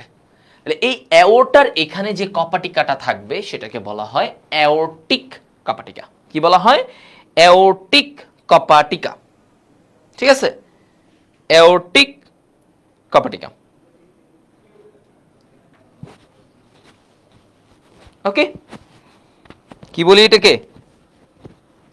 অ্যাওর্টিক কপাটিকা। Any doubt up to this? Aortic কপাটিকা। এই অ্যাওর্টাটা এই জায়গা থেকে বের হয়ে সে কি হবে? সারা দেহে অক্সিজেন যুক্ত রক্ত সাপ্লাই দিবে। সে কি করবে? সারা দেহে অক্সিজেন যুক্ত রক্ত সাপ্লাই দিবে। এইটা এই পয়েন্ট সহজ করে সহজ করে আমরা এটা জেনে ফেলবো। Okay fine. এখন আসো এখানের পর থেকে যে ভাই আমরা এটাকে একটু সহজ করে, যদি একটু সহজ করে দেখান, মানে একটু ফ্লো করে ভাইয়া এটাকে একটু ইজি করে আমরা উপস্থাপন করি যে এটা কিরকম, এটার পর থেকে এটা কি হয়, কোনটার পর থেকে কি হয়। তো প্রথমত দেখো, আমি এবার একটু তোমাদেরকে লিখে ফ্লো চার্ট করে দিয়ে দিই, তাহলে তোমাদের মাঝে মাঝে দেখলে সহজ মনে হবে। আচ্ছা, তো জিনিসটা হচ্ছে প্রথমে কি হয়? কার্বন ডাই অক্সাইড যুক্ত রক্ত, কার্বন ডাই অক্সাইড যুক্ত রক্ত, সেটা কি হবে? দেখো, এই কার্বন ডাই অক্সাইড যুক্ত রক্ত শিরার মাধ্যমে, কিসের মাধ্যমে? শিরা, শিরার, হ্যাঁ শিরার মাধ্যমে, শিরার মাধ্যমে কোথায় প্রবেশ করবে? ডান অলিন্দে প্রবেশ, ডান অলিন্দে, ডান অলিন্দে প্রবেশ। তাহলে সে কি করলো? কার্বন ডাই অক্সাইড যুক্ত রক্ত শিরার মাধ্যমে ডান অলিন্দে প্রবেশ করলো। আচ্ছা, ভালো কথা, খুবই ভালো, প্রবেশ করলো। এরপরে এরপরে কি হবে? ডান অলিন্দে যখন সে প্রবেশ করলো, এখান থেকে দেখো যে রক্ত ডান নিলয়ে প্রবেশ করে। তাহলে ডান অলিন্দ থেকে এরপরে কোথায় যায় রক্ত? ডান নিলয়ে প্রবেশ করে, ডান নিলয়ে প্রবেশ। আচ্ছা, ওই যে ট্রাইকাস্পিড কপাটিকা হয়ে ডান নিলয়ে প্রবেশ করলো। তারপরে ডান নিলয় থেকে পালমোনারি ধমনী, আমরা দেখলাম তখন যে পালমোনারি ধমনী হয়ে, পালমোনারি ধমনী, পালমোনারি ধমনী হয়ে কি হচ্ছে? কোথায় যায়? ফুসফুসে যায়, তাই না? পালমোনারি মানে কি? ফুসফুস। তার মানে এটা ফুসফুসে যাচ্ছে, ফুসফুস। ওকে, ফুসফুস যাচ্ছে। আর ফুসফুসে গিয়ে কি হয়? কার্বন ডাই অক্সাইড বের হয়, রাইট? ফুসফুসের কাজ কি? কার্বন ডাই অক্সাইডটাকে বের করে দেওয়া, অক্সিজেনটাকে গ্রহণ করা, রাইট? অক্সিজেনটাকে গ্রহণ করা। অক্সিজেন আসলো, রক্তটা কি হয়ে গেল?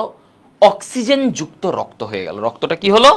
অক্সিজেন যুক্ত রক্ত হলো। ঠিক আছে, অক্সিজেন যুক্ত রক্ত, তাই না? এখন এই অক্সিজেন যুক্ত রক্ত এরপরে কি হবে? সে পালমোনারি শিরার মাধ্যমে আসবে। কিসের মাধ্যমে? পালমোনারি শিরা এই অক্সিজেন যুক্ত রক্তটাকে বহন করবে। ঠিক আছে, পালমোনারি শিরা, এই পালমোনারি শিরা অক্সিজেন যুক্ত রক্তটাকে নিয়ে কোথায় আসবে? সে ডান, বাম অলিন্দে আসবে, বাম অলিন্দে প্রবেশ।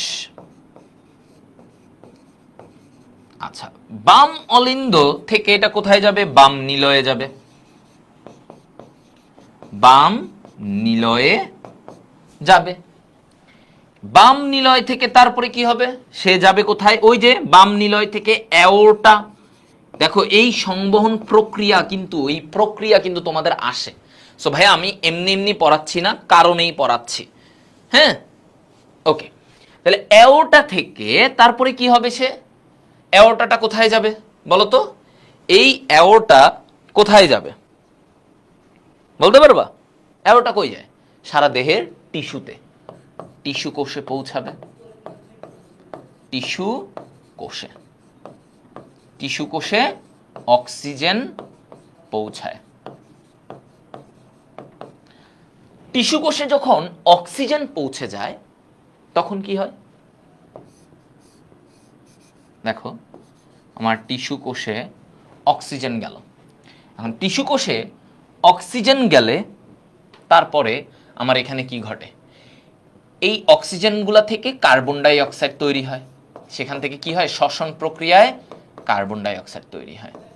আর এই কার্বন ডাই অক্সাইডটা, এই carbon die oxide রক্তটাকে, carbon die oxide রক্তের সাথে এসে শিরার মাধ্যমে আবার ডানলিন্দে প্রবেশ করে। তাহলে আমাদের কোষগুলো কি করে, অক্সিজেনকে ব্যবহার করে তার কার্বন ডাই অক্সাইড তৈরি করে, সেই কার্বন ডাই অক্সাইড আবারও শিরার মাধ্যমে আমাদের ডানলিন্দে প্রবেশ করবে এবং এইভাবে চলতে থাকে। তাহলে এইটা হচ্ছে আমাদের কি বলতো, এটা হচ্ছে আমাদের রক্ত সংবহন প্রক্রিয়া। তাহলে আমরা গঠন শিখলাম, আমরা সংবহন প্রক্রিয়াও শিখে ফেললাম। ঠিক আছে, দেখো এক্সামে তুমি ফ্লোচার্ট না দিয়ে তুমি ব্যাখ্যা করলে ভালো।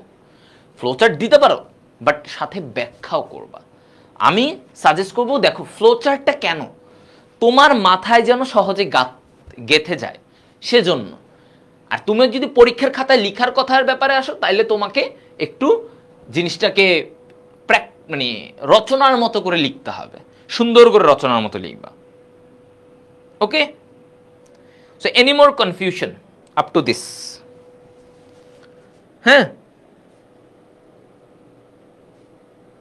আচ্ছা আমি সরে যাই, কেউ কেউ মনে হয় স্ক্রিনশট নিতে যাচ্ছে।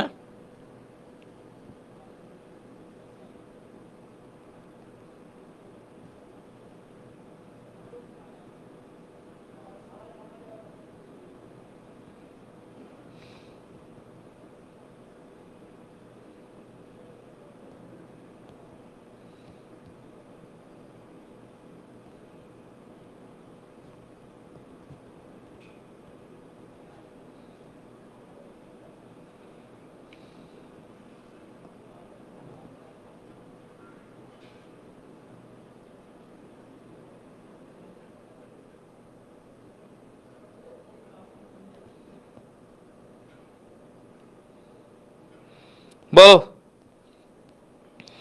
S is done. ওকে ভাইয়া, তাহলে এটা বোঝা হয়ে গেল, তাই তো? তাহলে এই ধরনের প্রশ্নগুলাই কিন্তু আমাদের আসে, এই ধরনের প্রশ্নগুলা আমাদের আসে। ঠিক আছে, সো ওই জায়গাগুলা থেকে তোমাকে পড়তে হবে। ওকে,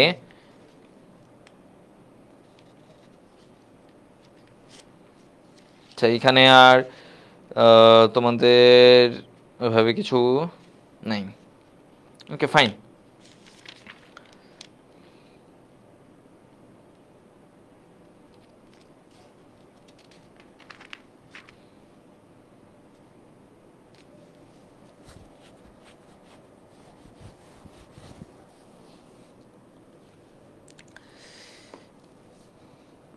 ভেনা কাভা হচ্ছে বড় শিরা, ভেনা কাভা বড় ধরনের শিরা, মোটা বড় শিরা, এইভাবে মনে রাখবা। হ্যাঁ, বড় শিরা। ওকে, এবার আসো, এটা গেল। তাহলে আমরা এখন জানবো, তোমাদের সহজ করে মাঝে মাঝে আসে এই যে কার্ডিয়াক চক্র, মানে হৃৎপিণ্ডের যে স্পন্দন হয়, হৃদস্পন্দন, এই হৃদস্পন্দনের জিনিসটা। তাহলে আসো এখন আমরা জানবো হচ্ছে কার্ডিয়াক চক্রটা আমাদের আসে। হ্যাঁ, কার্ডিয়াক চক্র। তাহলে কার্ডিয়াক চক্রে কি বলছে দেখো তো ভাইয়া, সহজ করে দেখি আমরা। কার্ডিয়াক চক্র মানে কি, এটা হচ্ছে একটা হৃদস্পন্দনের কথা বলে। কার্ডিয়াক চক্র কি বলে, একটা হৃদস্পন্দনের কথা বলে। তাহলে দেখো একটা হৃদস্পন্দন, হৃদস্পন্দন, হৃদস্পন্দন মানে কি, হৃদস্পন্দন মানে হচ্ছে হৃৎপিণ্ডের সংকোচন প্লাস প্রসারণ, হৃৎপিণ্ডের একবার সংকোচন, একবার সংকোচন প্লাস প্রসারণ। এটাকে কি বলে? এটাকে বলে হচ্ছে তোমার কি হৃদস্পন্দন। তার মানে একবার হৃৎপিণ্ড সংকোচন হলো প্লাস প্রসারণ হলো, এই ঘটনাটাকে আমরা বলি হচ্ছে কি হৃদস্পন্দন। হৃদস্পন্দন, ঠিক আছে? আচ্ছা, এখন এই হৃদস্পন্দনে যে ঘটনাগুলো ঘটবে সেটাকে আমরা কি বলি? হৃদস্পন্দনে যে ঘটনাগুলা ঘটে সেটাকে আমরা কি বলি? কার্ডিয়াক চক্র। তাহলে একটি হৃদস্পন্দনে, একটি হৃদস্পন্দনে হৃদস্পন্দনে হৃদস্পন্দনে হ্যাঁ পর্যায়ক্রমিক ঘটনাগুলোকে, পর্যায়ক্রমিক ঘটনাকে কি বলে? কার্ডিয়াক চক্র। কার্ডিয়াক চক্র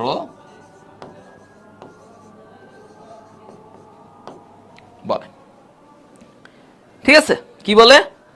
কার্ডিয়াক চক্র বলে। ওকে, ডান। এখন কার্ডিয়াক চক্র মানে একটা হৃদস্পন্দনে আমার যতগুলা ঘটনা ঘটে, হৃদস্পন্দনের সময়কাল কত? হৃদস্পন্দনের সময়কাল কত? সময়কাল একটা হৃদস্পন্দনের আমরা জানি 0.8 সেকেন্ড, 0.8 সেকেন্ড, তাই না? এটাই তো বলছে 0.8 সেকেন্ড। ওকে, এটা। এখন এবার আসো, তোমার এই যে 0.8 সেকেন্ডের মধ্যে কি কি ঘটে সহজে মনে রাখবা। 0.8 সেকেন্ডে কি কি ঘটে আমরা এভাবে একটু লিখে রাখবো, যেমন এগুলাই তখন তুমি লিখবা যে এই 0.8 সেকেন্ডের মধ্যে আমার অলিন্দের ডায়াস্টোল ঘটে। মানে ডায়াস্টোল মানে কি? হৃৎপিণ্ডের প্রসারণ। কারণ আমরা বলছি মানে প্রসারণ আর সংকোচন মিলে একটা হার্টবিট। তাহলে অলিন্দের ডায়াস্টোল কত? 0.7 সেকেন্ড। অলিন্দের সিস্টোল কত সেকেন্ড? 0.1 সেকেন্ড। নিলয়ের সিস্টোল কত সেকেন্ড? 0.3 সেকেন্ড।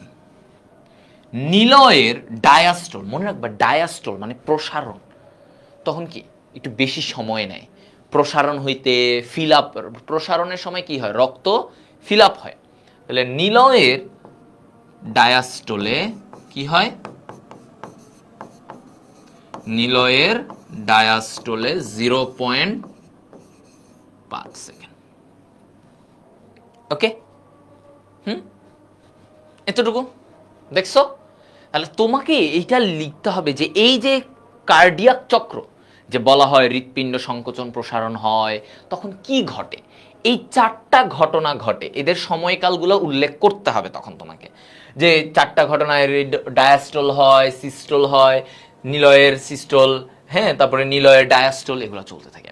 এবং এরা এমন না যে একটার পর একটা হবে, এমন না, এরা একই সাথে চলতে থাকে, ঠিক আছে? একই সাথে চলতে থাকে। তো এভাবে লিখবা, তখন তোমাদেরকে সহজ করে বলে দেই তখন কিভাবে লিখবাটা কিরকম, যে এগুলো লিখবা যে অলিন্দের ডায়াস্টোল হয়, অলিন্দের সিস্টোল হয়, এরকম। তো কথাটা হচ্ছে অলিন্দের যখন ডায়াস্টোল, হ্যাঁ, মানে অলিন্দ প্রসারিত উপরের অলিন্দ প্রসারিত, অলিন্দর যখন প্রসারিত তখন নিলয় সংকুচিত। আচ্ছা, অলিন্দের যখন প্রসারিত তখন নিলয় সংকুচিত, ঠিক আছে? আচ্ছা, তারপরে কি অলিন্দ কি বলছে দেখো, অলিন্দ যখন সংকুচিত, অলিন্দ যখন চাপ দিছে সংকোচন, তখন নিলয় কি হয়েছে? প্রসারিত। তখন নিলয়ের কি চলে? প্রসারণ চলে। ঠিক আছে? কারণ কি, উপরের রক্তটা যদি চাপ দেয়, অলিন্দতে রক্ত চাপ দিলে সেই রক্তটা কোথায় আসবে? নিচে নিলয়ের কাছে আসবে, স্বাভাবিক। তো এই কথাটা বলছে, অলিন্দ যখন সংকুচিত নিলয় তখন নিলয়ের প্রসারণ, নিলয়ের প্রসারণ শুরু, বা নিলয়ের প্রসারণ চলতে থাকে। এইভাবে মনে রাখবা। তার মানে এরা কখনোই একটার পর একটা এমন না, একই সাথে চলতে থাকে। দেখো, অলিন্দের প্রসারণ হচ্ছে, ওইদিকে অলিন্দের, ধরো এটা অলিন্দ, এটা নিলয়, অলিন্দের প্রসারণ, নিলয়ের সংকোচন, অলিন্দের সংকোচন, নিলয়ের প্রসারণ। দেখছো? তাহলে জিনিসটা হচ্ছে এরকম, ধরো সহজ করে বুঝাই, অলিন্দ চাপ দিছে, নিলয় প্রসারণ, নিলয়ে রক্ত আসছে, নিলয় চাপ দিছে, নিলয় থেকে রক্তটা ওই যে সারা দেহে চলে গেছে, আর অলিন্দ প্রসারণ। তাহলে দেখো, অলিন্দ প্রসারণ, নিলয় সংকোচন, নিলয় সংকোচন, অলিন্দ সংকোচন, নিলয় প্রসারণ, এই, ঠিক আছে? এরকম। তাহলে যখন প্রসারণ হয়, ধরো অলিন্দ প্রসারণ হলো, তার মানে কি, তখন চারপাশ থেকে, মানে তোমার উপর নিচ এগুলো থেকে রক্ত অলিন্দে প্রবেশ করে, তাই না? এটাই। আচ্ছা, সো একই সাথে জিনিসগুলো চলতে থাকে। সো এইভাবে করে তখন তোমাকে লিখতে হবে এবং এই সময়কালগুলা উল্লেখ করে দিবা, সহজভাবে এটা লিখে দিবা, কঠিন করার কিছু নাই। ঠিক আছে? কঠিন করতে গেলে নিজেই কঠিনের প্যাচে পড়ে যাবা, হ্যাঁ, নিজের কাছেই আরো মনে হবে যে জটিল সব কিছু। সো জটিল করলেই জটিল হবে, সহজ করলেই সহজ। ঠিক আছে? কোন একটা গানের লাইন মনে পড়ে গেল হুট করে, বুঝলাম না। ওকে, যাই হোক, হ্যাঁ, বুঝছো সবাই? আচ্ছা, এবার আসো, তাহলে আমাদের আরেকটা, এই কার্ডিয়াক চক্রের যে বেসিক এই জিনিসগুলো আমরা তখন লিখব। হ্যাঁ, এটা লিখব। আচ্ছা, সোজা। এরপরে ভাইয়া কি আসে? সরি, এরপরে কি আসে? আরেকটা কমন, যেটা বলছিলাম, মায়োজেনিক নিয়ন্ত্রণ। এটা থেকে প্রশ্ন আসে। কোথা থেকে আসে? মায়োজেনিক নিয়ন্ত্রণ। তোমরা অনেকে বলতেছিলে ভাই ক্লাস ডিউরেশন কতক্ষণ হবে? আমি কিন্তু তোমাদের বলছি ভাইয়া, এই ওয়ান শট ক্লাস, আমি, তোমরা অনেকে বলতে, একজন লিখতেছিল ভাইয়া, হ্যাঁ ভাইয়া, এটা কি 8 ঘন্টা হবে? হ্যাঁ, 8 ঘন্টা হবে কিনা, ব্লা ব্লা ব্লা। না, এটা 8 ঘন্টার ক্লাস হবে না, ওয়ান শট। শোনো, হৃদয় ভাইয়া যখন বেসিক একদম খুঁটিনাটি সহ তার বাপ, চাচা, দাদা সব পড়াবো, তখন অনেক ডিপে যাব। যখন হৃদয় ভাইয়া বলছি যে এটা one shot class, that means এই জায়গা থেকে স্পেসিফিক করে এটা পড়বা, এটাই আসবে, এটা আসবে সিকিউতে, এইচএসসির এইটুকুই, হাবিজাবি এত কনসেপ্ট অনেক কিছু লাগবে না এখন এইচএসসির আগে, ধরো যার এরকম মনে হচ্ছে। সো তখন আমি একদম টু দি পয়েন্টেই পড়াবো, একদম টু দি পয়েন্ট, এইটুকু লাগবে, এইটুকু বাবারা, এইটুকু লিখে আসো, ভালোভাবে নাম্বার পাবা, তখন আমি এইটাই পড়াবো তোমাদেরকে, বুঝছো? ওকে, সো আমার ক্লাস, আমার মনে হয় না 1.5 ঘন্টা যাবে, 1.5 ঘন্টার কাছাকাছি যাবে। সো চিল, মাত্র 1 ঘন্টা হয়েছে, সো আর ধরো 20-25 মিনিট যাবে। সো আমি ওয়ান শট ক্লাসগুলো ওইভাবেই যাবে, হ্যাঁ, 1.5 ঘন্টা এরকম যাবে।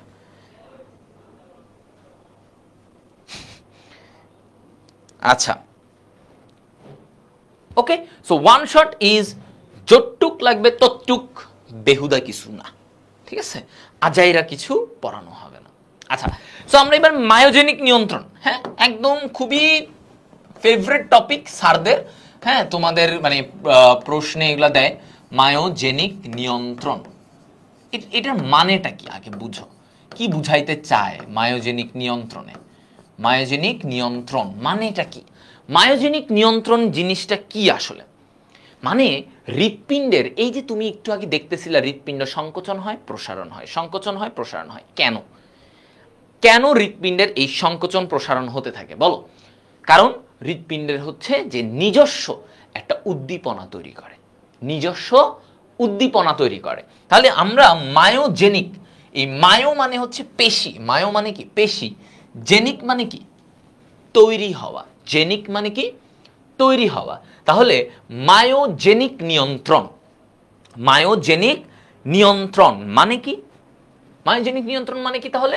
মায়োজেনিক নিয়ন্ত্রণ মানে হচ্ছে যে পেশি থেকে উৎপন্ন উদ্দীপনা, পেশি থেকে উৎপন্ন উদ্দীপনা।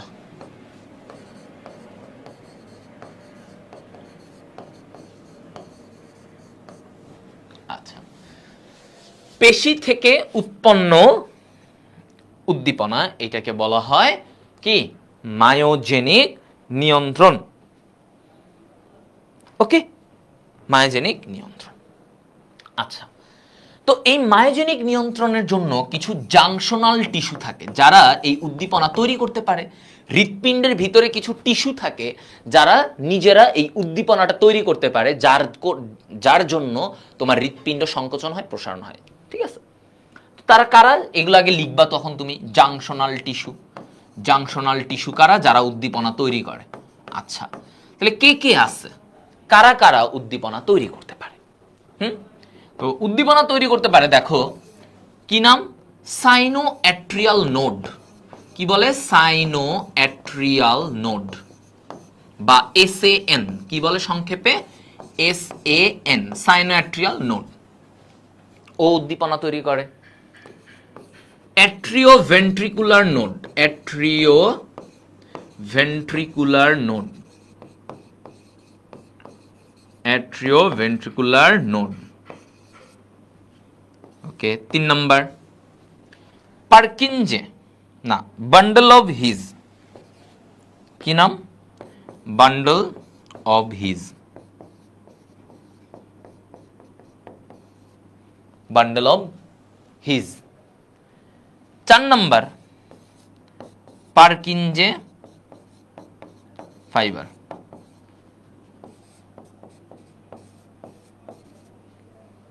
ঠিক আছে, পার্কিনজে ফাইবার। ওকে, হ্যাঁ, খেয়াল করো তাহলে এই যে 4টা, এরা কি? জাংশনাল টিস্যু যারা উদ্দীপনা তৈরি করতে পারে, যারা উদ্দীপনা তৈরি করতে পারে।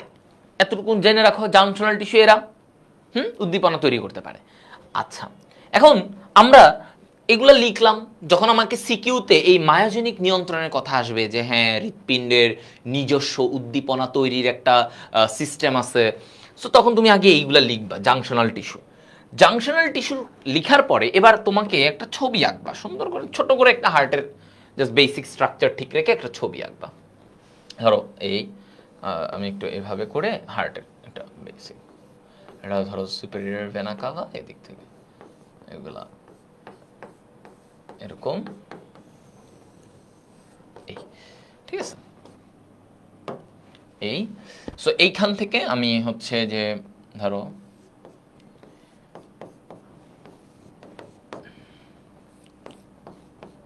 এগুলা ডান অলিন্দ বাম অলিন্দ এইভাবে একটু দিয়ে রাখলাম। হ্যাঁ, ওকে। এখন দেখো এই যে এটা সুপিরিয়র ভেনা কাভা না, উপর থেকে নামতেছিল সুপিরিয়র ভেনা কাভা, ঠিক ওর ডান পাশে এই দিকে যে এই জাংশনাল টিস্যু থাকে, টিস্যুগুলা, হ্যাঁ, যারা উদ্দীপনা তৈরি করে, এইটাকে কি হয়? Sinoatrial node, এসএএন। কি বলা হয়? Sinoatrial node. তাহলে কোথায় থাকে এটা? আমাদের সুপিরিয়র ভেনা কাভার ঠিক ডান পাশে থাকে। এরপরে এই অলিন্দ, উপরের গুলা কি অলিন্দ, নিচের গুলা নিলয়। এই অলিন্দ নিলয়ের মাঝখানে আরেকটা জাংশনাল টিস্যু থাকে, এটাকে কি বলা হয়? Atrioventricular node, AVN. কি বলা হয়? এভিএন। আচ্ছা, গেল। এরপরে এই নিচ থেকে তোমার কি বের হয়? এরকম বান্ডল বের হয়। এই এভিএন এর নিচ থেকে বান্ডল, এই বান্ডলটাকে আমরা বলি বান্ডল অব হিজ।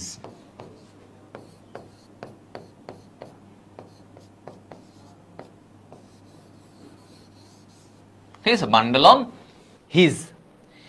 এই বান্ডল থেকে তোমার এরকম ফাইবার তৈরি হয়। এই ফাইবারটাকে কি বলা হয়? পার্কিনজে ফাইবার, পার্কিনজে ফাইবার। ঠিক আছে, এটাকে কি বলা হয়? পারকিনজে ফাইবার, পারকিনজে ফাইবার। ওকে, পারকিনজে ফাইবার বলা হয়। তাহলে উদ্দীপনাটা খেয়াল করো, আমার উদ্দীপনার প্রবাহটা কি? এই এসএ নোড, তারপরে তুমি লিখবা যে এসএ নোড উদ্দীপনাটা তৈরি করে, এসএ নোড উদ্দীপনা তৈরি করে। তো যেহেতু মেইন উদ্দীপনাটা মানে হৃৎপিণ্ড কতবার সংকোচন প্রসারণ করবে, এই উদ্দীপনাটা তৈরি করে এসএ নোড। দেখো উদ্দীপনা তৈরি করে, সো বলছে এসএ নোড উদ্দীপনা তৈরি করে, যার জন্য এসএ নোডকে কি বলা হয়? এসএ নোডকে বলা হয় পেসমেকার। কি বলা হয়? Pacemaker, pacemaker. ঠিক আছে, তাহলে এসএ নোড উদ্দীপনা তৈরি করে। এরপরে কি বলছে? এই উদ্দীপনা তৈরিকৃত উদ্দীপনাটা তারপরে কি হবে? হ্যাঁ, এই এসএ নোড থেকে উদ্দীপনাটা কই যাবে? দেখো তো, এভি নোডে যাবে, আস্তে আস্তে এখান থেকে পরিবহন হয়ে এই দিকে আসবে, কারণ উদ্দীপনাটা সারা দেহে ছড়ায় যেতে হবে না? ছড়ায় যেতে হবে। সো এভি নোডে, এভি নোডে আস। ওকে, এরপরে এভি নোড কি করে? এই উদ্দীপনাটা পাস করে কার কাছে? বান্ডল অফ হিজের কাছে উদ্দীপনাটা পাস হয়ে যায়, বান্ডল অফ হিজ। আর বান্ডল অফ হিজ থেকে উদ্দীপনাটা যায় কোথায়? পারকিনজে তন্তুর কাছে। ঠিক আছে, পারকিনজে ফাইবার বা তন্তু। তাহলে দেখো, ও উদ্দীপনা তৈরি করে, তাহলে ওকে বলা হয় পেস মেকার। পেস মানে কি? গতি। মেকার মানে কি? যে বানায়। হ্যাঁ, তাহলে পেস মেকার, পেস মানে হৃৎপিণ্ডের গতি যে নির্ধারণ করে তাকে বলে পেস মেকার। তো এই কে নির্ধারণ করে? এসএ নোড, মানে ও সবচেয়ে বেশি পাওয়ারফুল, ও তৈরি করবে। এখন কথা হচ্ছে, যদি এসএ নোড নষ্ট হয়ে যায় তাহলে এরপরে রাজাকে, ধরো মেইন রাজা মারা গেল, তাহলে বা মেইন ক্যাপ্টেন অসুস্থ, তাহলে পরের ক্যাপ্টেন কে হয়? Vice captain. ধরো প্রিন্সিপাল স্যার অসুস্থ, তাহলে তখন ভারপ্রাপ্ত প্রিন্সিপাল, মানে প্রিন্সিপালের দায়িত্ব পালন করে কে? ভাইস প্রিন্সিপাল, তাই না? Vice principal. সো আমার এই এভিএন, এভিএন কে কি বলা হয়? এটাকে বলা হয় সংরক্ষিত, সংরক্ষিত পেসমেকার। ওকে, সংরক্ষিত পেসমেকার, রাইট? এটা মাথায় রাখবা। ওকে, সংরক্ষিত পেসমেকার।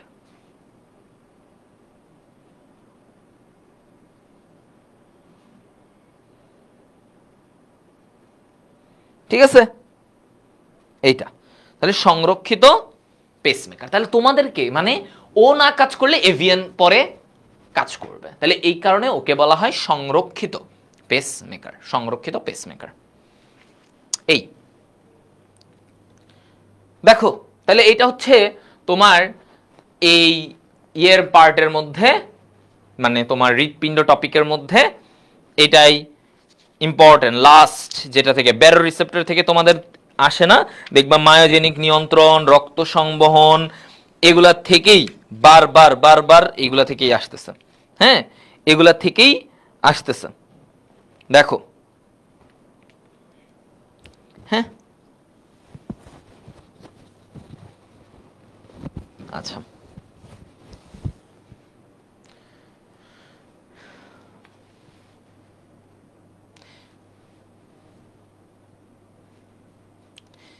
ওকে।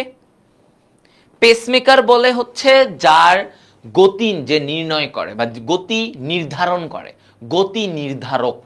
তার মানে সে নির্ধারণ করে যে এই হৃৎপিণ্ড মিনিটে কতবার হার্ট মানে বিট করবে।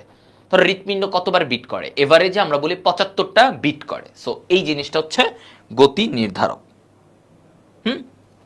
হ্যাঁ, ওয়ান শট শেষে তোমরা একটু টেস্ট পেপার সলভ করবে, দেখবা পকপকা ক্লিয়ার। আচ্ছা, আমাদের হাতের কত সময় আছে? 15 মিনিট আছে। মানে আমি বলছিলাম আমি 1.5 ঘন্টার মতো ক্লাস নিব, কারণ ওয়ান শট ক্লাস 4-5 ঘন্টা নিব না, তাই না? সহজেই সব। এবং তুমি এইটুকু শিওর থাকো ভাইয়া, যা যা বলছি দেখবা ইনশাল্লাহ ইনশাল্লাহ তোমাদের অনেক কিছু কাজ হয়ে গেছে। এখন আরেকটা, এবার আসো এরপরের যে ভাই রোগ হাবিজাবি ওই অংশগুলো থেকে কি কিছু আসতে পারে? হ্যাঁ, আসতে পারে। তাহলে রোগ এই জায়গাগুলো থেকে সিকিউ এ কি আসতে পারে? যেমন একটা টপিক আসতে পারে কৃত্রিম পেসমেকার। খেয়াল করো, কৃত্রিম পেসমেকার, এটার গঠন নিয়ে আসতে পারে। হ্যাঁ, এটা আসতে পারে কৃত্রিম পেসমেকার। হার্ট অ্যাটাক থেকে একটা প্রশ্ন আসে, হার্ট অ্যাটাক থেকে একটা প্রশ্ন আসে, হার্ট অ্যাটাক আসে, অথবা হার্ট ফেইলিউর, এইটা থেকেও আসে, অনেক সময় টুকটাক আসে, মোটামুটি মানে কাছাকাছি। তো হার্ট ফেইলিউর, হার্ট অ্যাটাক এবং হচ্ছে হার্ট ফেইলিউর, ঠিক আছে, হার্ট ফেইলিউর। আচ্ছা, এই জায়গাগুলো থেকে আমাদের হার্ট অ্যাটাকের ভিতর থেকে প্রশ্ন আসতে পারে, কারণ এগুলো থেকে উদ্দীপক বানানো সহজ। হ্যাঁ, উদ্দীপক বানানো সহজ। আচ্ছা, তো আমরা এখন এই দুইটা টপিকের একটু আলোচনা করে দিই যে যদি আসে কি লিখবো। দেখো, কৃত্রিম পেসমেকার মানে কি? তোমার আসল পেসমেকার মানে তোমার যে সাইনো অ্যাট্রিয়াল নোড ওটা নষ্ট হয়ে গেছে, তখন তোমাকে বাইরে থেকে একটা কৃত্রিম পেসমেকার লাগাতে হবে, তাই না? একটা কৃত্রিম পেসমেকার লাগাতে হবে। তাহলে এটা হচ্ছে কৃত্রিম পেসমেকার।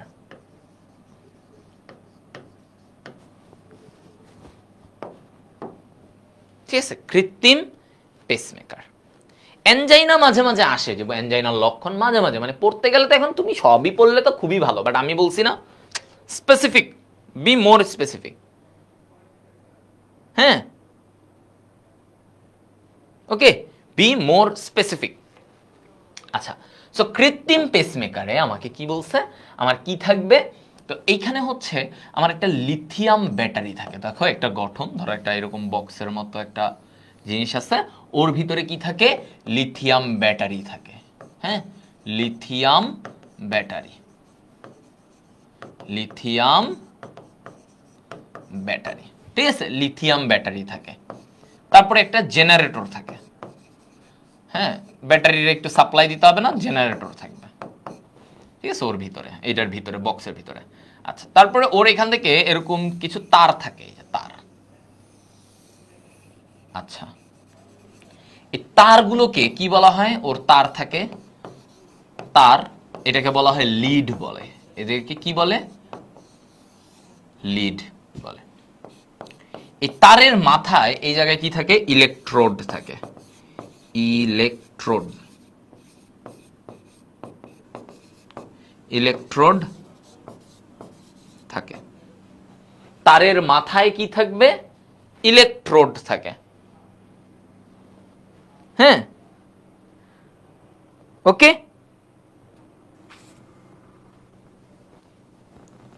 আচ্ছা, এই জিনিসগুলো তাহলে ইলেকট্রোড থাকে। এই যে মাথাটা, এটা হচ্ছে ইলেকট্রোড, আমি একটু লেবেল করে দেই, এই যে ইলেকট্রোড, এটা হচ্ছে ইলেকট্রোড। হ্যাঁ, এটা দিয়ে উদ্দীপনা। তাহলে উদ্দীপনাগুলা এই ব্যাটারি থেকে, মানে ব্যাটারিটা কি করে? উদ্দীপনা পাস করে এই তারের মাধ্যমে, তারগুলোকে বলা হয় লিড। এরপরে এই ব্যাটারিকে সাপ্লাই দেয় কে? ব্যাটারিকে জেনারেটর থেকে ও সাপ্লাই পায়। হ্যাঁ, বিদ্যুতের সাপ্লাই পায়। তো এই জিনিসটা হচ্ছে কৃত্রিম পেসমেকার। হ্যাঁ, কৃত্রিম পেসমেকার থাকে। তাহলে ওর বৈশিষ্ট্যগুলো তখন তুমি লিখে দিবা যে কৃত্রিম পেসমেকার কি করা হয়? ওকে বুকের এক পাশে আমরা ছোট্ট করে এই জায়গায় কেটে এটাকে বসাই দেই, বসায়ে এটা হার্টের সাথে কানেক্টেড করাই দিই। আচ্ছা, এটুকু। এখন এটা মেয়াদ কত বছর? এই কৃত্রিম পেসমেকার মেয়াদ কত বছর থাকবে? এটা হচ্ছে 7 থেকে 10 বছর। কত? 7 থেকে 10 বছর। ঠিক আছে, এগুলা একটু তথ্যগুলো তখন লিখলে মনে রাখবা, বায়োলজিতে তুমি হাবিজাবি মানে লিখে, রচনা লিখে এত ভালো নাম্বার পাও না। তুমি যদি তথ্যবহুল লিখতে পারো, তোমার যদি তথ্যগুলা ঠিক থাকে, এবং চেষ্টা করবা কিছু না কিছু ছবি দিতে। যেমন ধরো এই কৃত্রিম পেসমেকার দিলা, একটা বক্সে কেমন একটা ব্যাটারি তার দিয়ে, খুব কঠিন, খুব কঠিন দেখানো? দেখানো কোনো কঠিন নেই, দেখাই দিবা, শেষ। এটাই ইয়ে, হ্যাঁ, এটাই। আচ্ছা, সো এই ব্যাপারগুলা লাগবে। এই ব্যাপারগুলো লাগবে। আচ্ছা, এবার আসো হার্ট অ্যাটাক। হার্ট অ্যাটাক কি? মানে আমার ধমনী, হৃৎপিণ্ডের ধমনীতে ধরো ব্লক, কোন একটা ব্লক হয়ে গেছে, রক্ত যাইতে পারতেছে না। সো ওই জায়গার কোষগুলো নষ্ট হয়ে গেছে, ওই হৃৎপিণ্ডের ওই জায়গার কোষগুলো কি হয়েছে? নষ্ট হয়ে গেছে। এটাকে বলে মায়োকার্ডিয়াল ইনফার্কশন বা হার্ট অ্যাটাক। কি বলা হয়? Heart attack. তাহলে হার্ট অ্যাটাক, হ্যাঁ, তোমার হৃৎপিণ্ড আর সাপ্লাই দিতে পারতেছে না, হার্ট অ্যাটাক। Heart attack. তো এই যে হার্ট অ্যাটাক, হৃৎপিণ্ডের কোষগুলো নষ্ট হয়ে গেছে, ওরা অকেজো হয়ে গেছে, কেন? ওই রক্ত যাচ্ছে না। কেন রক্ত যাচ্ছে না? কেন সেখানে? কারণ ওই ধমনীতে ব্লক হয়েছে। আচ্ছা, এখন হার্ট অ্যাটাকের লক্ষণগুলা কি? তোমাদেরকে এগুলা আসে, বুঝতে পারছো? লক্ষণ, প্রতিরোধ, কিভাবে আমরা এই হার্ট অ্যাটাক বা হার্ট ফেলিওর, দেখো হার্ট অ্যাটাক যখন মানুষের হতে থাকে, এই হার্ট অ্যাটাক থেকে মানুষের পরবর্তীতে হার্ট ফেলিওর হয়। একটা জিনিস হচ্ছে হার্ট অ্যাটাক কি, হার্টের কোষগুলো মরে গেছে, ধরো সহজে মরে গেছে। এখন দেখো আস্তে আস্তে হার্টের কোষগুলো যখন মরে যাবে তখন কি হবে? হার্ট পাম্প করতে পারবে না, দুর্বল হয়ে যাবে, সে ঠিক মতো সংকোচন করতে পারবে না। তখন এই অবস্থাটাকে বলি হার্ট ফেইলিওর, মানে ফেল করছে, সে পারতেছে না, তার যতটুকু করা দরকার সে পারতেছে না। সো হার্ট অ্যাটাক থেকে হার্ট ফেইলিওর হতে পারে। কি বলছি? ধরো একটা মানুষের হার্ট অ্যাটাক হইলো, ওকে হইলো, এই হার্ট অ্যাটাক থেকে দেখা গেল কয়েক বছর পরে তার হার্ট ফেইলিওর ডেভেলপ করছে, বুঝছো? সো হার্ট ফেইলিওর হচ্ছে যে তার হৃৎপিণ্ড তার পর্যাপ্ত রক্ত পাম্প করতে পারতেছে না, বের করতে পারতেছে না, তার মানে সে অক্ষম, সে পারতেছে না। আচ্ছা, তো এগুলো হচ্ছে বেসিক কিছু পার্থক্য, তোমাদের লেভেলে এতটুকু লাগবে। আচ্ছা, লক্ষণের মধ্যে চিন্তা করো কি কি লিখবা। তো একটা হার্ট অ্যাটাকের রোগীর কি হতে পারে? হ্যাঁ, বুকে অস্বস্তি লাগে, বুকে ব্যথা থাকে, সহজ কথা, বুকে ব্যথা থাকবে, তাই না? ওকে, বুকে ব্যথা। সেকেন্ডলি কি, তার বুকে ব্যথা থেকে তার কি হবে? মনে হবে যে বুকটা মানে কেউ চেপে ধরছে এরকম। সো তার ঘন ঘন শ্বাস প্রশ্বাস হবে। সো কি হচ্ছে? ঘন ঘন শ্বাস প্রশ্বাস।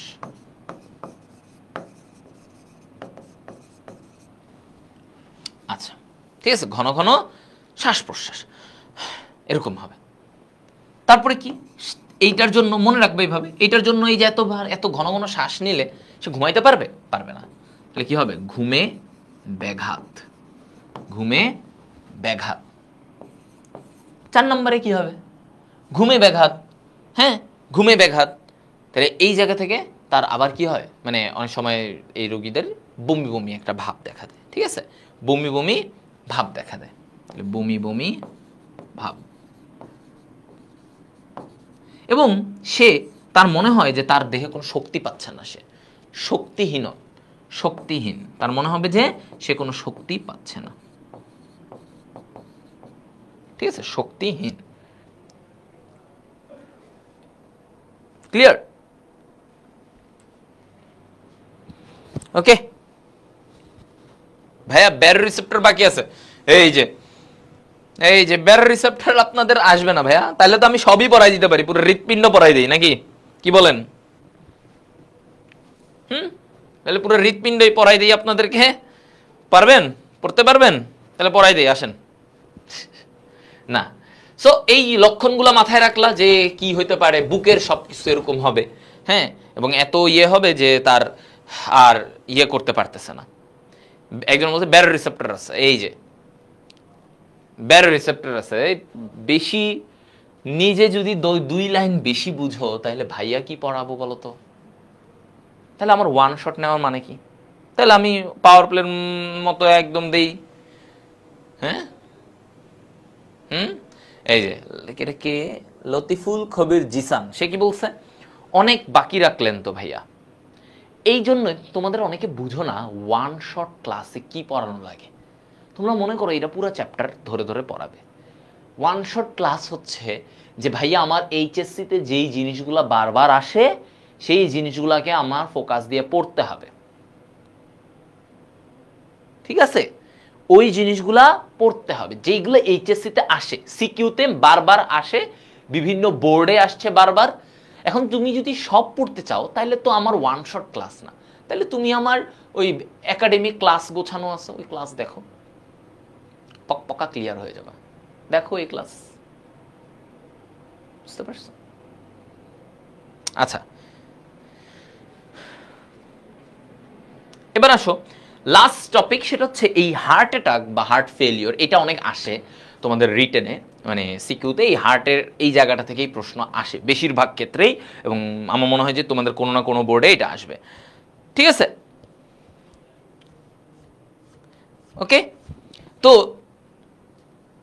এবারে দেখো লাস্ট যেটা, এই হার্ট অ্যাটাকের এদের প্রতিরোধ। দেখো তোমাকে এরকম উদ্দীপকে বলে দেয়, তোমাদেরকে উদ্দীপকে বলে দেয় যে এই রোগ, হার্ট অ্যাটাক রোগ, বলবে যে এই রোগটি থেকে প্রতিরোধের জন্য কি কি নির্দেশনা মেনে চলতে হবে, মানে এই রোগটা যেন তোমার না হয় তুমি কি কি মেনে চলবা, তাই না? হ্যাঁ, আচ্ছা, প্রথম কথা 1 নাম্বার দেখো, সহজেই মনে রাখবা, এই ধূমপান মদ পান এগুলো ত্যাগ করতে হবে। তাহলে ধূমপান ত্যাগ করা, ধূমপান ত্যাগ করা। 2, মদপান ত্যাগ করা। ধূমপান মদপান। আচ্ছা, তেল চর্বি খাবার না খাওয়া, তাই না? তেল চর্বি না খাওয়া, কি বলছে? তেল চর্বি না খাওয়া। আচ্ছা, তারপরে কি? কোলেস্টেরল, রক্তে যে কোলেস্টেরলের মাত্রা স্বাভাবিক রাখা, রক্তে কোলেস্টেরল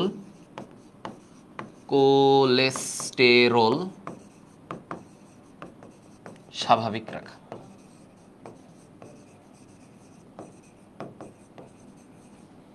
আচ্ছা, ঠিক আছে, কোলেস্টেরল নরমাল রাখতে হবে। এরপরে শাকসবজি খাওয়া, শাকসবজি খেতে হবে, শাকসবজি গ্রহণ। হ্যাঁ, তুমি শাকসবজি খাবা না তাহলে হবে না। টাটকা ফল খাইতে হবে, টাটকা ফল, ঠিক আছে, টাটকা ফল গ্রহণ, ঠিক আছে, টাটকা ফল গ্রহণ। ওকে, আচ্ছা, তারপরে কি কি করতে হবে? আর ধরো আমার এই মানে হার্ট অ্যাটাক, এগুলা চর্বি টর্বি এগুলা কমাইতে হবে, এগুলা হ্যাঁ, এগুলা আমার দেহ থেকে যেন চলে যায়, আমি যেন একটু মোটা হয়ে না যাই, স্থূল হয়ে না যাই। তো আমাকে একটা জিনিস মাস্ট করতে হবে, সেটা কি? নিয়মিত ব্যায়াম করা। আমাকে কি করতে হবে? নিয়মিত ব্যায়াম করতে হবে, এটা মাস্ট। তুমি যদি হার্ট অ্যাটাক এগুলা থেকে নিজেকে সুরক্ষিত রাখতে চাও, তোমাকে ব্যায়াম করতে হবে, ঠিক আছে, ব্যায়াম করতে হবে। আচ্ছা, তারপরে কি? এই যে ডায়াবেটিস, এগুলো নিয়ন্ত্রণে রাখতে হবে, ডায়াবেটিস নিয়ন্ত্রণ করা, ডায়াবেটিস নিয়ন্ত্রণ রাখবা, কারণ ডায়াবেটিস নিয়ন্ত্রণে না রাখলেই বিভিন্ন রকমের সমস্যা রাখা। ডায়াবেটিস নিয়ন্ত্রণ করা। 9, কি বলছে? ডায়াবেটিস নিয়ন্ত্রণের পরে ওর এখানে আর কি করতে দিবা? তুমি আর কি করতে দিবা? একটা জিনিস আমরা বলি যে হার্ট ফেলিওরও যেন না হয়, মানে অতিরিক্ত লবণ বর্জন, অতিরিক্ত লবণ খাওয়া যাবে না, মানে তুমি খাবারে অতিরিক্ত লবণ নিবা এরকম যেন না হয়, অতিরিক্ত লবণ বর্জন, ঠিক আছে, অতিরিক্ত লবণ বর্জন। ওকে, অতিরিক্ত লবণ খাওয়া যাবে না, এত কিছু, এইটুকুই। তাহলে দেখো আমি অনেকগুলো পয়েন্ট বলে ফেললাম, এই পয়েন্টগুলো যদি তুমি লিখতে পারো ভাই 6-7টা, ধরো আমি তো 9টা দিচ্ছি, তুমি যদি 6-7টা লিখে এগুলোর আরো সুন্দর করে ব্যাখ্যা করো যে এটা আমরা করবো না, বুঝেই তো, রচনা যেমনি লিখো, এগুলো পারো না, এগুলো তো লিখতে হবে, ওগুলো লিখে যদি তুমি এই পয়েন্ট পয়েন্ট করে লিখো, তোমারে কেউ ঠেকাইতে পারবে? এই জিনিসগুলো অনেক সময় আসে, ঘ নাম্বারে দিয়ে দেয় যে এই একটা রচনামূলক, তো তখন দেখা গেল তোমাকে গ নাম্বারে দিছে হৃৎপিণ্ডের গঠন গ, আর ঘতে দিছে ওইগুলা, তখন তুমি কি করবা? তখন তোমাকে এটা পারতে হবে না, নাকি ছেড়ে দিয়ে আসবা, আয় হায় হৃৎপিণ্ডের গঠনটা পারি, ইস এটা পারি না। সো এইটাতেও ঘ নাম্বারে যে এই যে একটা রচনামূলক প্রশ্ন দিছে, এই রচনার প্রশ্ন যেখানে গেজাইতে হয়, যেখানে আসলে ওই রকম লজিক্যাল জিনিস খুব কমই আছে, মানে কাট কাট জিনিস কম আছে, সেখানেও ভালো নাম্বার উঠানো যায়। সেখানে তোমাকে পয়েন্ট করে করে জিনিসগুলা এলাবোরেট করতে হবে, ব্যাখ্যা করতে হবে, যে ধূমপান করা যাবে না, ধূমপান ক্ষতিকর, ধূমপান থেকে চর্বি জমতে পারে, ধমনীগুলো দুর্বল হয়ে যেতে পারে, এইভাবে করে ব্যাখ্যা করবে। পয়েন্ট করে যা লিখবা, ঠিক আছে? তাহলে এগুলো হচ্ছে প্রতিরোধ। প্রতিকার তোমাদের আসে না। প্রতিকার কি? হার্ট অ্যাটাকের প্রতিকার মানে চিকিৎসা কি? এদিকে নাইট্রোগ্লিসারিন দিতে হবে, ধমনীটাকে প্রসারণ করতে হবে। আমরা ইনস্ট্যান্ট কি দেই? নাইট্রোগ্লিসারিন দিই, ঠিক আছে? আর এই ব্লক সরানোর জন্য আমরা একটা এনজিওপ্লাস্টি করি, একটা অপারেশনের মতো, যে এনজিওপ্লাস্টি, এটা দিয়ে কি করে রিং বসানো হয় সো দ্যাট ওই জায়গায় ব্লকটা আর কখনো না জমে। বুঝতে পারছো? এনজিওপ্লাস্টি করি। আর এমনিতে ওষুধ হিসেবে আমরা নাইট্রোগ্লিসারিন দেই সো দ্যাট ধমনীগুলো প্রসারণ হয়। নাইট্রোগ্লিসারিন দিলে কি হয়? ধমনীগুলো একটু প্রসারিত হয়ে যায়। ওকে, সো এই জিনিসগুলাই তাহলে আমাদের মোটামুটি ডান। হ্যাঁ, ওকে। এইবার দেখো সিকিউ, এবার আমরা সব পারবো। সিকিউ আমরা যা দিব সব পারবো, জাস্ট হয়ে যাবে। দেখো, মানুষের বক্ষগহ্বরে অবস্থিত পেরিকার্ডিয়াম মানে হৃৎপিণ্ডের আবরণ দ্বারা অঙ্গটি নির্দিষ্ট সময় পরপর স্বয়ংক্রিয়ভাবে, এই যে খেয়াল করো, স্বয়ংক্রিয়ভাবে স্পন্দন সৃষ্টি করে। দেখছো? তার মানে কি? নিজে নিজে তার হার্টবিট তৈরি করে। আচ্ছা দেখো, গ নম্বরে কি বলছে? উদ্দীপকে উল্লিখিত প্রক্রিয়াটি বর্ণনা করো। মানে কি? কোন প্রক্রিয়া? এই যে স্বয়ংক্রিয়ভাবে স্পন্দন, তার মানে মায়োজেনিক নিয়ন্ত্রণ। সে নিজে নিজে উদ্দীপনা তৈরি করে, তাহলে মায়োজেনিক। তাহলে তোমাকে এখানে কি লিখতে হবে বলছে? দেখছো, মায়োজেনিক নিয়ন্ত্রণ, ঢাকা বোর্ডেই আসছে। হ্যাঁ, মায়োজেনিক নিয়ন্ত্রণ। আচ্ছা, এরপরে কি? এরপরে দেখো এই জায়গায়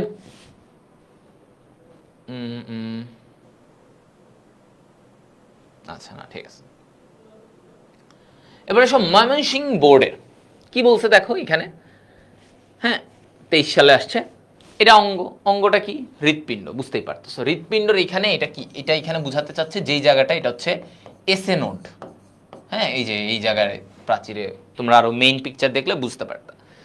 উদ্দীপকের অঙ্গটিতে বিভিন্ন কপাটিকার ভূমিকা ব্যাখ্যা করো। দেখছো, কপাটিকা, হৃৎপিণ্ডের কপাটিকার কথা বলছে। তাহলে কপাটিকা, ওই যে 6টা কপাটিকা, কোথায় কোনটা আছে, কোনটা কি করে, ডান অলিন্দ থেকে ডান নিলয়ে রক্ত পাঠায় কোনটা, ট্রাইকাসপিড, বাম অলিন্দ থেকে বাম নিলয়ে পাঠায় কোনটা, বাইকাসপিড। তাহলে প্রত্যেকটা কপাটিকা কি করে? ওইখান থেকে রক্তটাকে আরেক জায়গায় পাস করে, পরিবহন করে দেয়, তাই না? পাঠায় দেয়, দরজার মতো কাজ করে। তো এইভাবে গুলে কপাটিকাগুলোর অবস্থান, নাম, এগুলো লিখে তোমাকে ব্যাখ্যা করতে হবে, ঠিক আছে? ওই জিনিসটা। হ্যাঁ, ওকে। এরপরে আসো কি বলছে ঘ নাম্বারে? উদ্দীপকে অঙ্গটির কার্যক্রম পি, এই যে পি মানে কি? এসএ নোড, তাই না? এসএ নোড কিভাবে নিয়ন্ত্রণ করে? তার মানে মায়োজেনিক নিয়ন্ত্রণ চাইছে। কি চাইছে আবারও দেখো? হ্যাঁ, মায়োজেনিক নিয়ন্ত্রণ চাইছে। মায়োজেনিক নিয়ন্ত্রণ। দেখছো? তাহলে উদ্দীপক অঙ্গটির কার্যক্রম পি কিভাবে নিয়ন্ত্রণ করে বিশ্লেষণ করো। তাহলে এটা কি বিশ্লেষণ করব? এটা হচ্ছে ভাই মায়োজেনিক নিয়ন্ত্রণের কথা বলছে। আচ্ছা, সহজ। এরপরে দেখো এখানে একটা ছক দিছে যে হৃৎপিণ্ড থেকে রক্তনালীর মাধ্যমে আমাদের শ্বসন অঙ্গ মানে ফুসফুসে যায়, সেখান থেকে আবার আমাদের দেহকোষে যায়, দেহকোষ থেকে রক্তনালীর মাধ্যমে আবার হৃৎপিণ্ড। ওই যে আমি তোমাদেরকে প্রক্রিয়া শিখাইছিলাম না, সংবহন প্রক্রিয়া, ওটাই। আচ্ছা, রাজশাহী বোর্ডের প্রশ্ন। তো এখন বলছে উদ্দীপকের হৃৎপিণ্ডের গঠন ব্যাখ্যা করো। ভাইয়া পড়াইছি, দেখছো গঠন। তাহলে দেখো বোর্ডে কিন্তু, হ্যাঁ বোর্ডে কিন্তু এই জিনিসগুলাই আসতেছে, তুমি জাস্ট বুঝো। ভাইয়া যেগুলো পড়াইছি তুমি খালি মিলাই নিও। আমি তো খালি এখানে 23 সালের গুলা কিছু আনছি, তুমি 22 মিলাই নাও, দেখবা সেম। ভাইয়া যেই কন্টেন্টগুলো পড়াইছি এগুলাই তোমার ঘুরে ফিরে আসবে। সো তোমাকে কিন্তু হিট করতে হবে, পারতে হবে। ভাইয়া ওয়ান শটে যা পড়াইছি দেখবে ইনশাল্লাহ এগুলো থেকেই আসবে। যদিও সাবধানতার মাইনায় কঠিন, অনেক কঠিন করে ফেললো, হাবিজাবি দিতে চাইলো, সেক্ষেত্রে আমি 100% গ্যারান্টি দিতে পারি না, বাট আমি ম্যাক্সিমাম গ্যারান্টি দিতে পারি যে এই জায়গাগুলো থেকেই প্রশ্ন আসবে। একটা স্ট্যান্ডার্ড নর্মাল একটা প্রশ্নে এগুলাই আসবে। আচ্ছা, এরপরে দেখো উদ্দীপকে সংবহন প্রক্রিয়াটি বিশ্লেষণ করো। ওই যে আমি যে ফ্লো চার্টটা দেখাই দিছিলাম সেটা দিবা।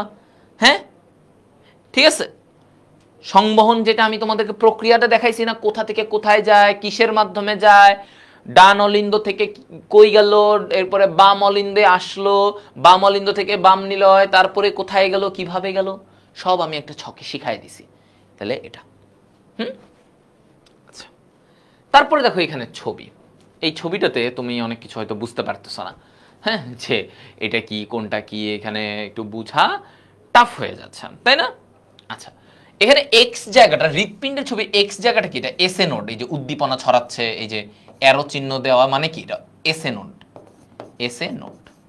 আচ্ছা, বলছে এক্স এর কার্যক্রম ব্যাখ্যা করো, তার মানে কি মায়োজেনিক নিয়ন্ত্রণ। দেখছো, মায়োজেনিক নিয়ন্ত্রণটা অনেক ইম্পর্টেন্ট, বারবার যে বলতেছিলাম, সুন্দর করে ওটা জাংশনাল টিস্যু লিখবা, কার থেকে উদ্দীপনা কোথায় যায়, ছবিটা দিয়ে দিবা, শেষ। হৃৎপিণ্ডের ছবিটাকে কোথায় কোনটা কোনটা থেকে কোথায় যায় এটাও দেখাই দিবা, শেষ। এবার বলছে উদ্দীপকে উল্লিখিত ওয়াই অঙ্গটি সঞ্চালনে জেড এর ভূমিকা বিশ্লেষণ করো। ঠিক আছে, কি বলছে? উদ্দীপকে ওয়াই অঙ্গটি সঞ্চালনে জেড এর ভূমিকা, এটা তো হৃৎপিণ্ডের ছবি, তাই না? তো এখানে বলছে জেড এর ভূমিকা বিশ্লেষণ করো, তাহলে এখানে বলো জেড কি, কি ভূমিকা ব্যাখ্যা চাইছে?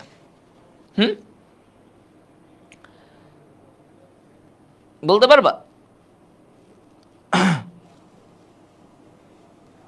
সিম্পল জিনিস, কি জেড এর ভূমিকা কি? এই জেড এর জায়গাটা কি? যে আমরা শিখেছিলাম S A node, A V node, bundle of His, এটা কি বান্ডেল অফ হিজ? এটা কি পারকিনজের তন্তু, পারকিনজের তন্তু না?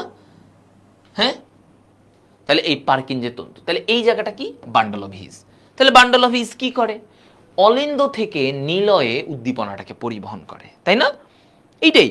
তাহলে তোমার এইখানে আবার এই যে এই জিনিসটাই তোমাদেরকে আবার জানতে বলতে বলছে যে তোমার হচ্ছে অলিন্দ থেকে নিলয়ের দিকে পৌঁছায়, একদম ভেন্ট্রিকলের দিকে পৌঁছায়, পারকিনজের তন্তু পর্যন্ত পৌঁছায়, এটা। এরপর দেখো কুমিল্লা বোর্ডে দেখো কি আসছে। রহিম সাহেব শ্বাসকষ্ট, বুকে ব্যথা সহ অন্যান্য উপসর্গ নিয়ে ডাক্তারের শরণাপন্ন হলে বিভিন্ন পরীক্ষা নিরীক্ষা শেষে ডাক্তার বললেন বক্ষ গহ্বরের দুই ফুসফুসের মাঝে মোচাকৃতি অঙ্গটির রক্তনালীতে প্লাক সৃষ্টি হয়েছে, মানে ব্লক। প্লাক মানে কি? জমাট। তাহলে বক্ষ গহ্বরের দুই ফুসফুসের মাঝখানে, হৃৎপিণ্ডের কথা বলতেছে, এটাতে প্লাক সৃষ্টি হয়েছে। আচ্ছা, এরপর দেখো প্রশ্ন, দেখো গ নম্বরে উল্লিখিত বিশেষ অঙ্গটির লম্বচ্ছেদের চিহ্নিত চিত্র। চিহ্নিত চিত্র মানে কি? লেবেলিং করবা। লম্বচ্ছেদের চিত্র, ওই যে আমি ভাইয়া যেটা দেখাইছি সেটা, ভাইয়া যেটা দেখাইছি সেটা। আচ্ছা, ঘ নম্বরে দেখো কি বলছে।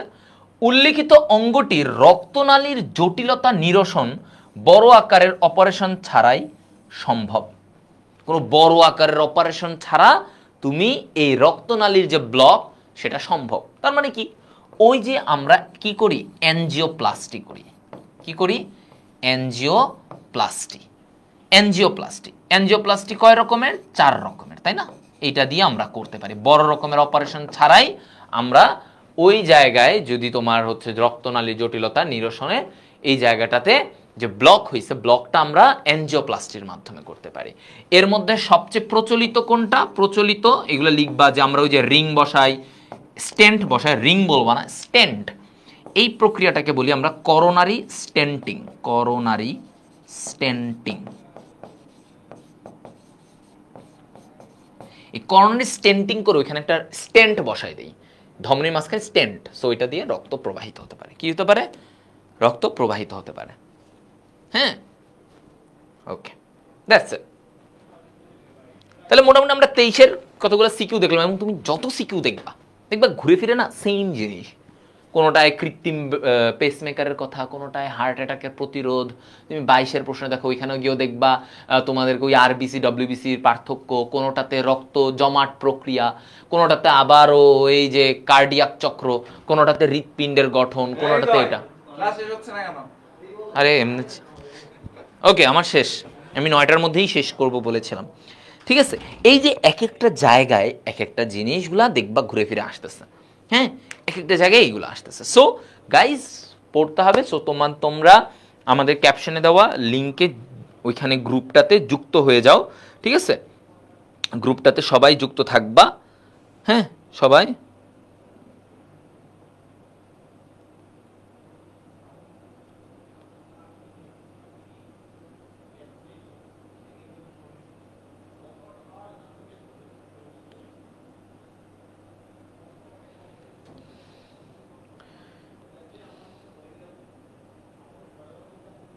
ওকে,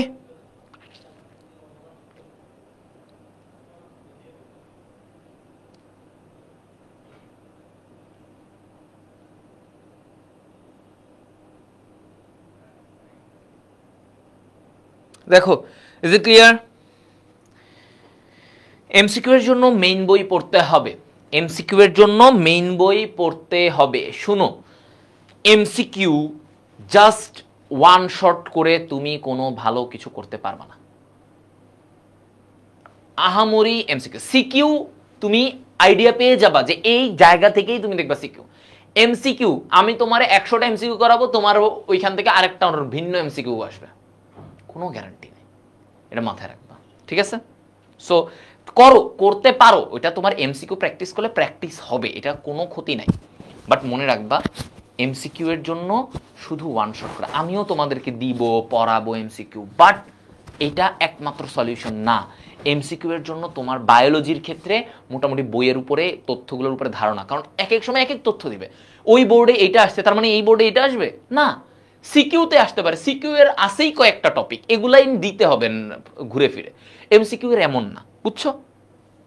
ওকে, যাই হোক, আবার ওইগুলো নিয়ে পরে কথা হবে। তোমাদের রুটিন অনুযায়ী তোমরা টার্গেট ডিএমসি ফ্রি গ্রুপে যুক্ত হয়ে যাও, এবং আমাদের মেডিকেল কোর্সও পরবর্তীতে এখান থেকে আমরা কাজ করব তোমাদের জন্য, এবং তোমরা ফ্রিতে যদি এক্সাম দিতে চাও সেটাও এখানে কানেক্টেড। ওকে, আল্লাহ হাফেজ, এবং আবারও তোমাদের সাথে দেখা হবে। আল্লাহ, tata, goodbye, good bye.